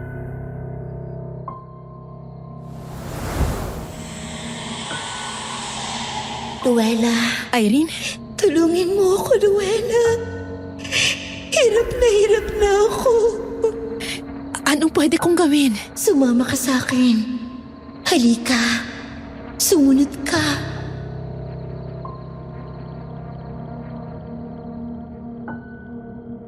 Hindi ko na alam ang sumunod na nangyari sa akin matapos ang huling mga salitang narinig ko mula kay Irene. Ayon sa kasambahay na nagkataong lumabas ng kwarto at nakita ako, naglakad ako na wala sa sarili at tulala palabas ng bahay. Tinatawag daw niya ako pero para daw akong walang narinig, kaya nag-aalala siya at nagmamadaling umakyat sa kwarto ni Lola Gina. Nang lumabas ako, naroon ang isang figura ng lalaki. Nakatayo sa harap ng bakuran ng bahay at tila naghihintay sa akin. Hanggang sa makalabas ako ng gate na wala pa rin sa sarili. Ayon pa sa kasambahay namin, ay nakita niya na ang lalaking naghihintay sa akin ay walang iba kundi si Osbert. Lumapit ka dito. Yan. Ganyan nga. Napakaganda mo, mahal ko. Hindi ka pa rin nagbabago kahit lumipas na ang panahon. Hindi na ako makapaghintay na muli kang maging akin. Sasama ka na sa akin. Naiintindihan mo ba? Oo. Sasama ako sa'yo. Ikaw ang magiging pinakamagandang opera maestra ko. Lahat ng gusto mo ay ibibigay ko sa'yo. Gagawin kitang reyna ng aking munting kaharian. Matutuloy na sa wakas ang ating pangarap. Susundin ko lahat ng gusto mo. Halika na. Umuwi na tayo. Luella, apo, gumising ka! Nang maramdaman ko na may tumama sa likod ko na magaspang at butil-butil, doon ako natauhan. Nang bumaba ang tingin ko sa pantulog na suot ko, ay nawala na sa pagkakabuhol ang nightrobe ko at nakalabas na ang isang balikat ko. Bigla akong umatras nang makita ko ang nakakatakot at malademonyo nitong mukha. Pero bago pa ako tuluyang makalayo, ay hinablot ng aswang ang braso ko at hinila palayo. Saan ka pupunta? Itiwan mo ako! Sinabi ko na, mula ngayon ay aking ka na. Umuho ka. Wala ako alam sa sinasabi mo! Lumayo ka sa kanya, demonyo ka! Ginamitan mo siya ng hipnotismo, kaya siya pumayag sa sinabi mo! Huwag kang mag-alam dito, tanda. Baka gusto mong ikaw ang unahin kong patayin. Hindi ako natatakot sa'yo, hilaw na aswang! Alam ko na kung ano ka! Hindi ka totoong aswang at pinahiram lang ng lakas at kapangyarihan mula sa demonyo. Hindi totoo yan. Aswang ako at hindi ko kailangan manghiram ng lakas sa kahit kanino. Sige, Osbert. Patayin mo lahat ng sagabal sa plano mo. Kapag wala na sila ay makukuha mo na ang babaeng gusto mo.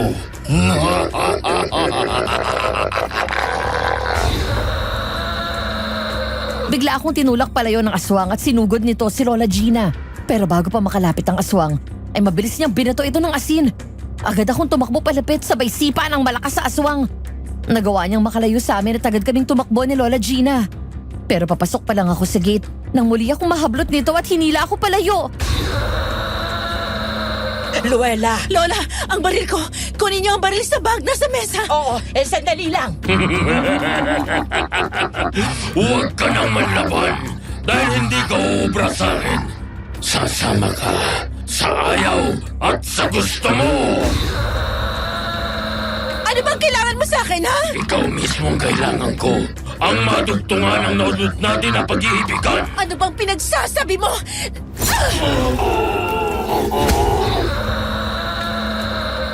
Bigla kong tinusok ng kuko ko ang mata niya. Sabay tadyak ng malakas sa pagitan ng mga hita nito. At saka tumakbo palayo. Umangil siya ng malakas kaya nakalayo ako. Sakto naman na dumating si Lola Gina dala ang baril ko. Nang may abot niya yun sa akin, ay agad kong kinasasabay tutok sa kanya. Nang makabawi ang aswang, agad siyang sumugod sa akin. Sunod-sunod akong nagpaputok ng baril. Pero naging malaksi ang kanyang kilos at naiwasan ng mga bala. Sa bilis ng kilos nito ay nagawa niyang makalapit sa akin. Sabay sunggab sa leg ko at hawak sa kamay ko may baril. Hindi ako makapaniwala na darating pa ang pagkakataon na babalik ka sa buhay ko, Monica. Monica? Ang mami ko? Oh, Monica. Ako nga ito. Ang tunay na nagmamahal sa'yo. Anong kinalaman ng mami ko sa'yo? Sasama ka na sa akin, Monica. Magsasama tayo bilang mag-asawa. Oo, matagal na akong napapaliw sa'yo.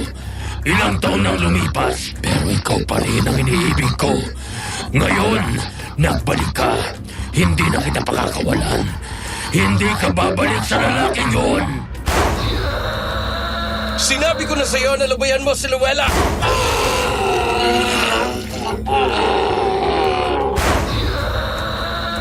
Tinamaan ko ang aswang sa likod kaya nabitawan ako nito. Pagkatapos ay mabilis siyang tumakas at pumasok sa madilim na kagubatan.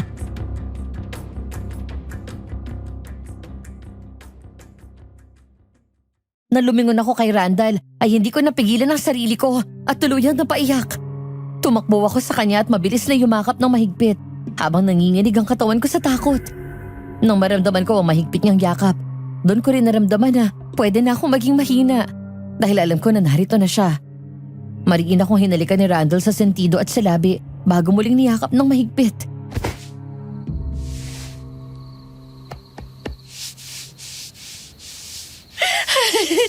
Muntik niya na ako makuha. Mabuti na lang naagapan ako ni Lola. Thank God. Ligtas ka at hindi ako nahuli ng dating. Luella, ayos ka lang ba?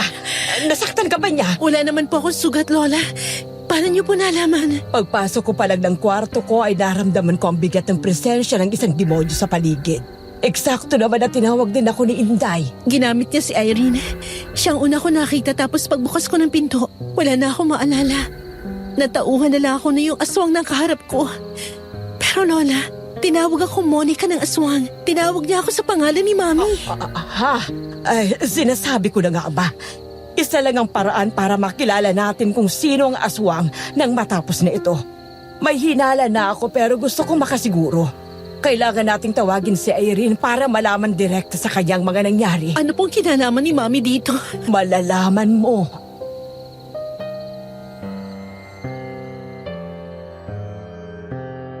Nagkatinginan kami ni Randall habang naroon sa kubo at si Lola Gina ay nakapikit at may sinasambit na dasal sa hindi namin maintindihan na lingwahe. Bukod sa amin ay naroon din si Aling Norma na halatang kabado. Maya-maya ay lumingon kami sa paligid nang unti-unting lumamig sa loob ng kubo. Nang dumilat si Lola matapos ang dasal ay lumingon din siya sa paligid.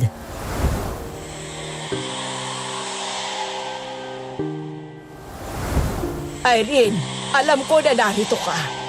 Magpakita ka sa amin. Alam ko na humihingi ka ng hustisya. Tulungan mo kami. Anak! Tita! Irene, iha, tulungan mo kami. Kailangan namin ng kumpletong detalye ng mga nangyari sa iyo. Kailangan kong makumpirma kung tama ang hinala ko tungkol sa pagkakakilanlan ng aswang. Sa ganitong paraan ka lang namin matutulungan para pagbayaran niya ang kanyang kasalanan. Huwag kang matakot, anak.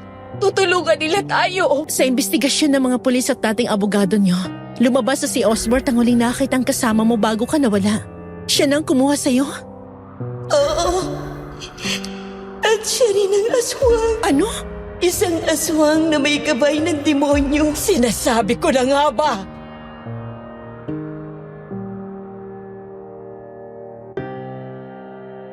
Ang mga sumunod na tagpo ay mula sa magkahalong salaysay ni Irene at resulta ng mga ebidensya na nakahalap ng mga pulis at testimonya ng ilang saksi. Nagsimula daw ang lahat nang minsan siyang iligtas ni Osbert mula sa isang hold-upper. Mula doon noon ay naging magkaibigan na sila. Madalas daw siyang sinusundo nito sa university, lumalabas at kumakain. Namamasyal sa mall kung ano-ano daw na regalo ang binibigay sa kanya. Nang tanungin daw siya nito kung pwede siyang maging modelo sa susunod nitong obra ay pumayag naman daw siya.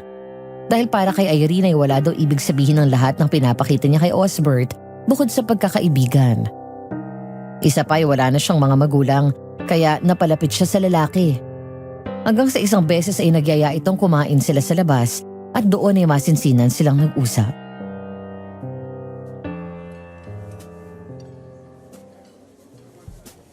Bakit parang masyado naman yatang formal itong restaurant na to? Eh, hindi ba mahal dito? Walang problema doon, basta para sa'yo. May okasyon ba? Birthday mo? Hindi, pero may gusto lang akong sabihin sa'yo. Ano yun? Mahal kita, Irene. Mahal na mahal kita. Ha? Bakit? May problema ba? Hindi ba nagkakaintindihan na tayo? Pasensya na po kayo. Mukhang na-misinterpret mo pero parang tatay lang ang turing ko sa'yo. Pero ang akala ko... Sorry pero hindi ko matutugunan ng parehong pagmamahal ang nararamdaman mo para sa akin. Masyadong malayo ang agwat ng edad natin. Sige, una na ako.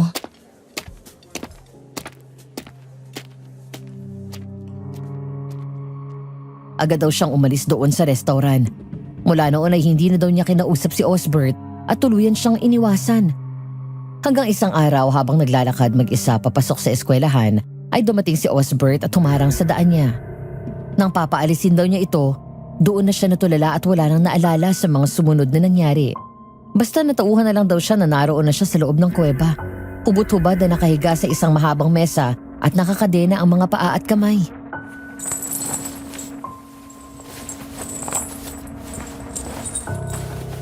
Anong ginawa mo sa akin? Walang hiya ka! Pasensya ka na, mahal ko. Pero ikaw kasi, iniwasan mo ko. Sabi ko naman sa'yo na mahal kita, hindi ba? Mahal mo rin naman ako. Hindi kita mahal! Malinaw ang sinabi ko sa'yo ng araw na yun. Hindi. Hindi.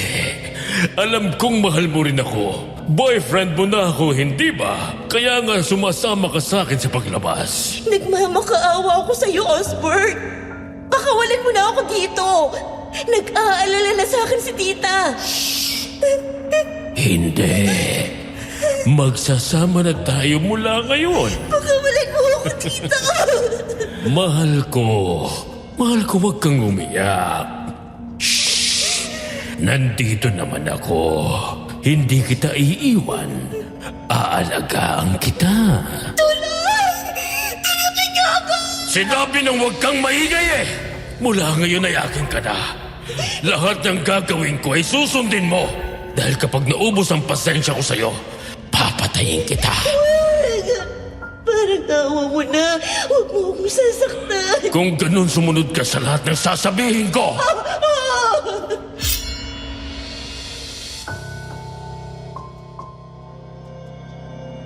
Nagulat si Irene nang maglabas ng patalim si Osbert at hinawakan nito ng mariin ang isang braso niya. Sumigaw siya ng malakas at nagwala nang hiwaan yun ng lalaki. Pagkatapos isinahod nito sa isang lalagyan ng dugong umagos doon. Nang tila maingayan nito sa kanya dahil sa lakas ng sigaw at iyak niya, ay binusalan siya nito.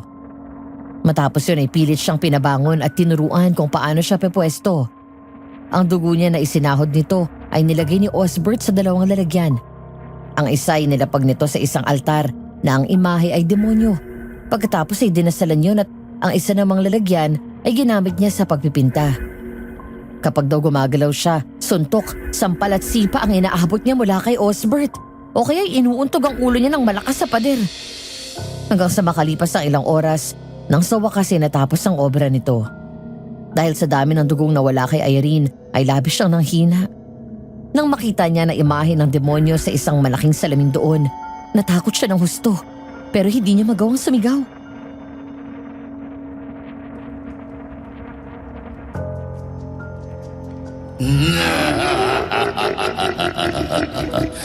Magaling, Osbert. Isa kang mabuting tagasunod. Panginoon, tulungan niyo po ako. Patigilin mo yan. Panginoong Jesus, iligtas niyo po ako. Masakit sa tenga. O nabibingi ako. Panginoon, tulungan niyo po ako. Tumahimik ka!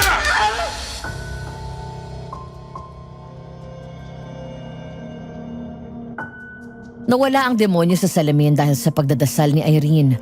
Pero si Osbert ay pinakawalan siya mula sa mga kadena at pagkatapos ay binuhat siya mula sa mesa at dinala sa ibabaw ng isang kutsyon. Tinalian daw nito ang sugat niya sa braso para maampat ang pag-agos ng dugo. Pagkatapos ay walang awa siyang pinagsamantalahan ni Osbert. Paulit-ulit. Pipilitin siyang magmodelo sa painting nito sa umaga Pagkatapos ay pakakainin at pagsapit ng dilim, buong gabi sa loob ng 1 linggo ay binaboy siya nito. Kapag tumatanggi siya ay inuuntog ang ulo niya sa pader. Sa unang gabi ng pangahalay sa kanya, sa gitna ng kawalang hiyaan na ginagawa nito sa kanya, ay nagpalit ito ng anyo at naging aswang. Isang araw nang makatulog si Robert ng mahimbing, kahit na halos mamatay na si Irene sa labis na panghihina, nagawa niyang gumapang palabas ng kuweba. At sa kalagitnaan ng gubat ay tuluyan siyang nawalan ng malay.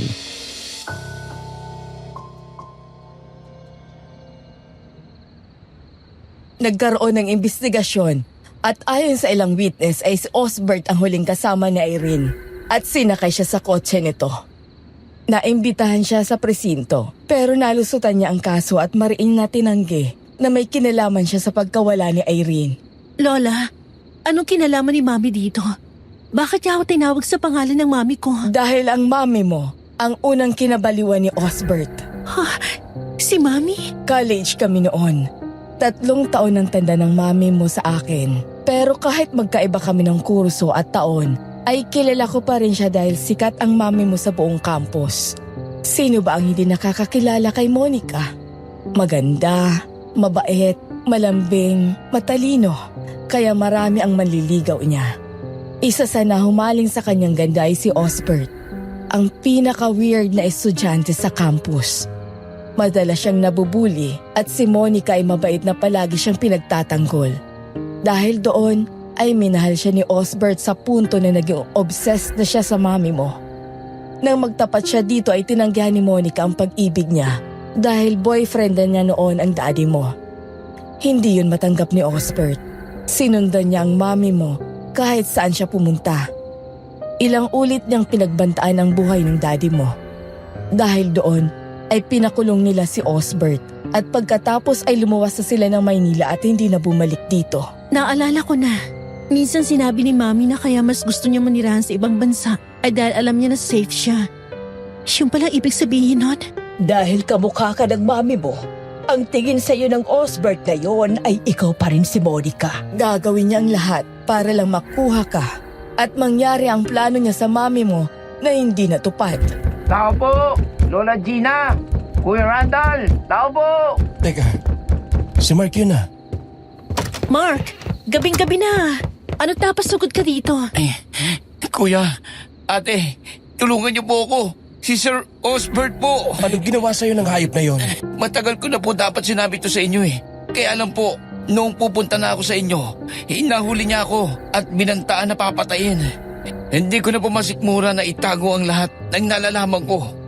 Bukod po doon ay may masamang balak siya sa inyo, ate. Anong balak niya?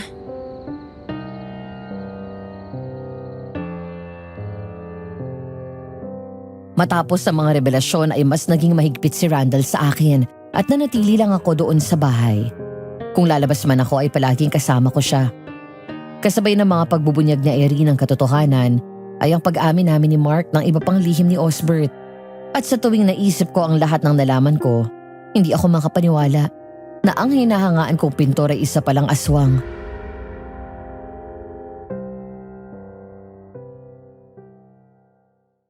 Kinagabihan, habang nakaharap ako sa salamin at nagsusuklay ng buhok, si Randall naman ay katatapos lang magbihis.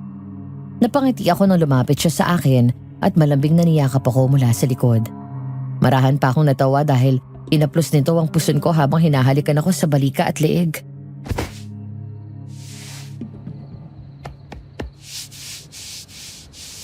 Love, parang gusto ko magka-baby. Talaga? Ang akala ko ba gusto mo after 2 years pa pagkatapos ng kasal natin. Naisip ko lang randomly kanina. Inimagine ko kung ano magiging itsura ng magiging anak natin. Wala pa bang laman to? Wala pa. Katatapos lang ng period ko, di ba? Oo nga. Tsaka huwag tayo magmadali. Ibibigay sa atin ng Panginoon ang baby natin kapag alam niyang ready na tayo. Ikaw ba? Okay lang sa'yo kung sakali na mabuntis ka kaagad? Oo naman. Bakit mo naman naitanong yan? Naisip ko lang. Dahil check na maaapektuhan ng trabaho mo. Oo nga, at career woman ako. Pero mas mahalaga ka pa rin sa akin at ang pamilyang bubuuin natin. May babaeng sumigaw sa labas. Dito ka na lang. Titingnan ko. Huwag kang susunod ha. Oo. Lumabas si Randall ng kwarto, dala ang baril namin. Habang naghihintay ako sa loob, halos mapatalon ako sa gulat nang biglang mabasag ang salamin ng bintana at sumampa doon ang aswang. Agad akong umatras at tumakbo palayo, pero mabilis itong nakatalon at hinarang ang sarili sa daan ko.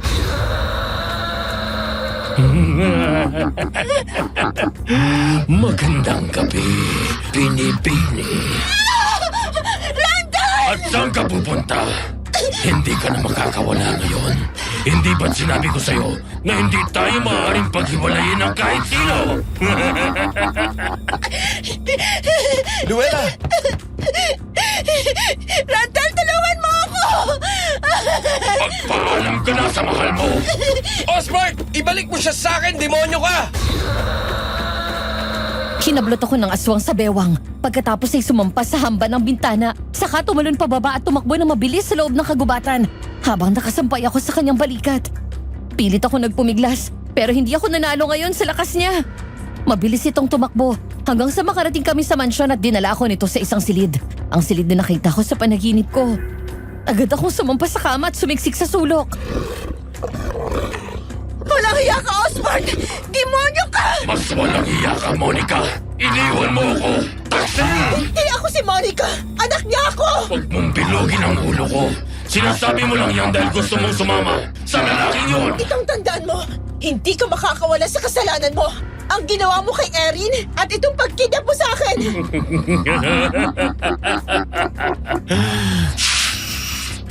Mula ngayon ay bubuo tayo ng pamilya. Magkakaanak tayo at magpapakasal. Iyon ang pangako ko sa'yo, hindi ba? Tingnan mo ang paligid mo, mahal. Ikaw lahat yan. Oh my God! Natakpan ko ang bibig ko nang makita ang mga nakasabit na paintings ni Mommy. Lahat ay mukha niya at dahil magkamukha kami, parang ako na rin ang mga yun. Ngayon ay naiintindihan ko na kung bakit ang nakikita niya sa akin ay si Mommy. Muling bumalik ang tingin ko sa aswang nang sumampa siya sa kama. Sumiksik ulit ako sa sulok at tinakpan ko ng una ng sarili ko. Hayop ka, Osborn! Alam ko ng lihim mo. Ilang babae na pinatay mo at inalay sa demonyo, ha? Mga babaeng ginamit mo sa pagpipinta ang mga dugo nila. Ito, ang totoo hindi ko na alam. Mga dugo ng dalagang berhen na kailangan kong ialay sa demonyo na siyang dahilan kung bakit ako malakas at mas dumami ang kayamanan ko. Ang dahilan kung bakit nakilala ang aking sining. Sinanla mo ang kaluluwa mo sa demonyo. Para saan? Para sa pera at kasikatan. Demonyo! Para hangaan at tingalain siya ng mga tao. Ang mga taong ganid at hindi makontento gaya niya. Ang madaling pasunurin at paglaruan. Hindi ba't sinabi ko na sa'yo na makukuha ko siya? Maraming salamat, Abdon. Kung hindi dahil sa'yo, ay hindi ako magtatagumpay. Uulitin ko ang sinabi ko sa'yo dati. Ikaw ang may kagustuhan nito. Ngayon, wala nang makakapigil sa akin. Sa wakas, sa akin ka na, Monica. Huwag kang matakot. Dahil hindi kita iaalay kay Abdon. Sa akin ka lang. Akin lang. Nang hilahin ng aswang ang paa ko, ay biglang bumukas ang pinto at pumasok si Mark na may dalang itak. Galit na galit. Nang makalingat ang aswang ay sinamantala ko yun. Sabay sipa ng malakas sa mukha at dibdib nito ng 2 beses. Nagtangka akong bumaba ng kama at tumakbo palapit kay Mark. Pero agad akong nahawakan sa paa ng aswang kaya bumagsak ako sa sahig. Bitiwan mo ako! Ate! Mamatay kang demonyo ka! Ate! Tayo dyan, bilis! Tumakas na tayo dito! Si Randall, kailangan masabihan natin siya na nandito ako. Naitawag ko na sa kanya, ate. Noong marinig ko pa lang ang boses mo, halika na! Tayo na! Pakialamero ka! Ate! Ate! Palabas na kami ng silid. nang biglang makabangon ng aswang matapos itong saksakin ni Mark sa dibdib. Naabutan kami nito at nahablot sa batok si Mark. Pagkatapos ay hinagis niya ito at tumama sa pader. Bumagsak siya sa sahig, walang malay, kaya gano'n na lang pag-aalala ko. Pagkatapos ay hinablot niya ako sa buhok. Nagwala ako habang nakatingin kay Mark. Dala ang takot na baka may mangyaring masama sa kanya. Hayop ka! Bakit pati si Mark tinamay mo? Dahil walang pwedeng makialam sa atin. Itiwan mo sabi ako eh! Ayop kang babae ka! Demonyo ka! Matapos ko siyang suntukin at tuhurin sa pagitan ng pagkalalaki niya, bigla akong sinampal nito ng malakas. Kaya napaupo ako sa sahig. Sinampal pa niya ulit ako ng isa pang beses. Saka hiniga at sinakyan sa ibabaw. Pilit ako nagwala at nagpumiglas. Pero hindi ako nanalo sa lakas niya. Inawakan niya ang mga kamay ko sa taas ng ulo ko. Sabay hawak sa damit ko at pinunit yun. Sinasabi ko na nga ba, at napakaganda ng katawan mo. Ngayon, wala nang hadlang sa akin. Tarantado ka! Hayop ka! Papatayin kita! Kumagi si Osbert mula sa ibabaw ko. Matapos biglang dumating si Randall at tinadyakan nito ng malakas. Umiiyak at mabilis akong bumangon. Saka ko tinakpan ng sarili ko at sumiksik sa sulok. Pagkatapos ay sunundo nito ng malakas na suntok. Sipa ulit at pinalo ng baril. Sa sobrang galit ni Randall, tinutukan nito ng baril sa ulo si Osbert at muntik ng barilin. Mabuti na lang, agad na pigilan ng mga pulis na kasama nito.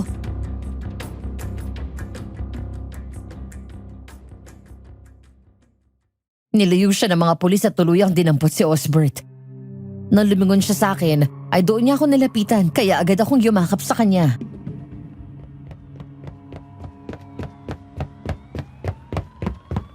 Love, sinaktan ka ba niya? Ginalaw ka niya? Sinampal niya ako. Kung hindi kayo dumating ni Mark, mga kung ano na nagawa niya sa akin. Salamat sa Diyos at hindi ako nahuli ng dating. Takot na takot ako. Akala ko kung ano na mangyayari sa akin. Akala ko hindi na kita makikita. Sinubukan ko lumaban pero hindi naging sapat ang lakas ko. Di ba sabi ko naman sa'yo dati pa? Kapag wala ka sa korte, okay lang na minsan maging mahina ka. Dahil ako naman ang magsisilbing lakas mo. Ako ang tagapagtanggol mo sa lahat ng oras. Hindi ako papayag na may mangyaring masama sa'yo. Bitawan niyo ako!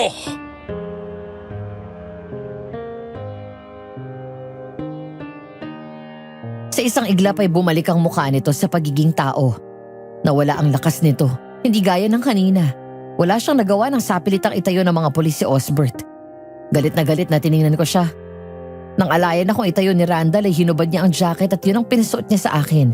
Pagkatapos ay nanginginig pa ang mga tuhod na lumapit ako sa kanya. Sabay sampal kay Osbert ng 3 beses.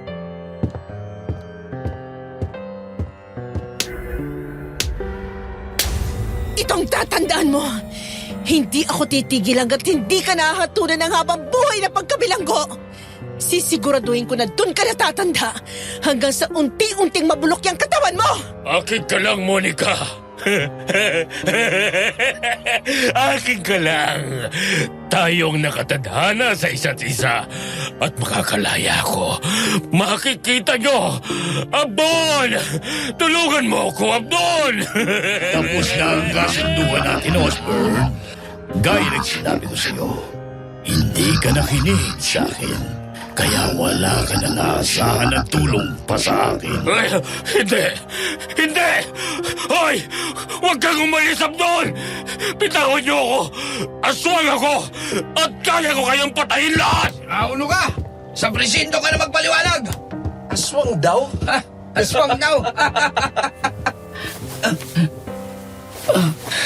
Aray, ate, anong nangyari? Mark, ayos ka lang? Opo, napalakas lang ang tama ko dun sa pader. Aray, Boss, pakidala din siya sa ospital. Sumama ka sa kanila para masiguro natin kung may tama ka. Halika na, love. Umalis na tayo rito.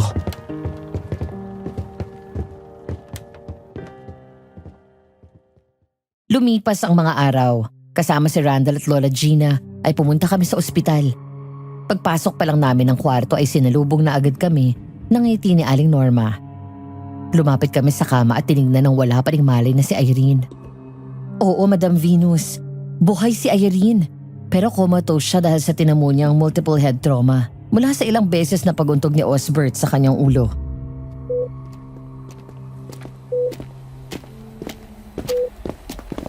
Irene, anak. Narito na si Atty. Marasigan. May maganda siyang balita sa'yo.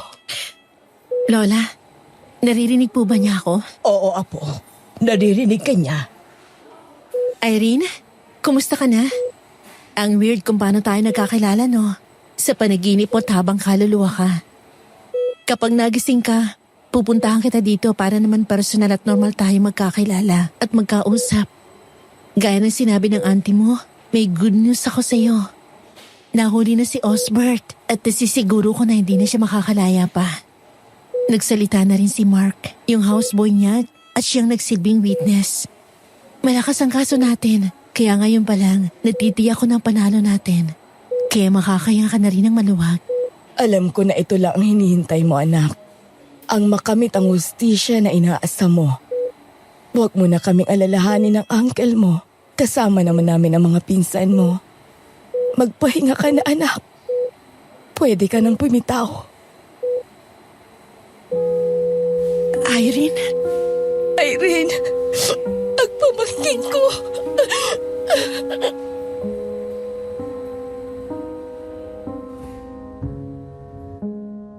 Umagos ang luha ko nang makitang tuluyang nag-flat ang linya ng monitor ng puso niya.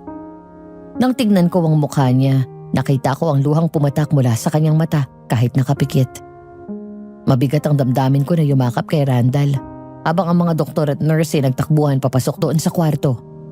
Nang i-revive pa sana ito ng mga doktor, ay hinawakan ni Aling Norma ang kamay nito at umiling.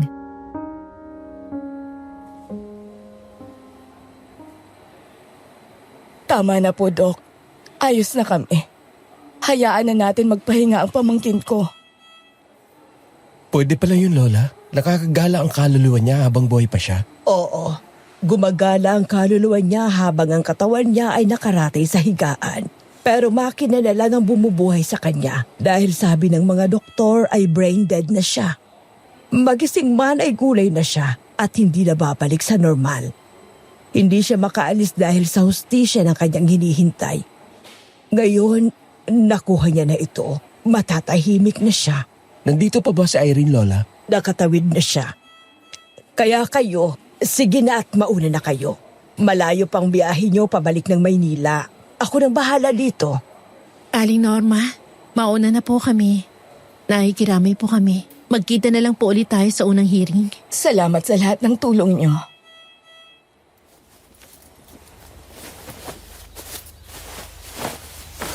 Ano, ready to go back to Manila? Very much. Babalik na lang tayo dito sa hearing ninyo. By the time, kasal na tayo. That's right. Kaya may oras ka pang umatras, miss. Dahil kung hindi, hindi na kita pakakawalan pa. At sino may sabi sa'yo na aatras ako? Never. I love you. I love you more.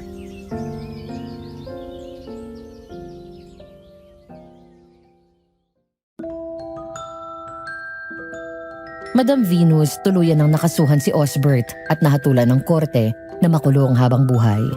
Patong-patong na kaso ng rape, murder at kidnapping ang hinarap nito.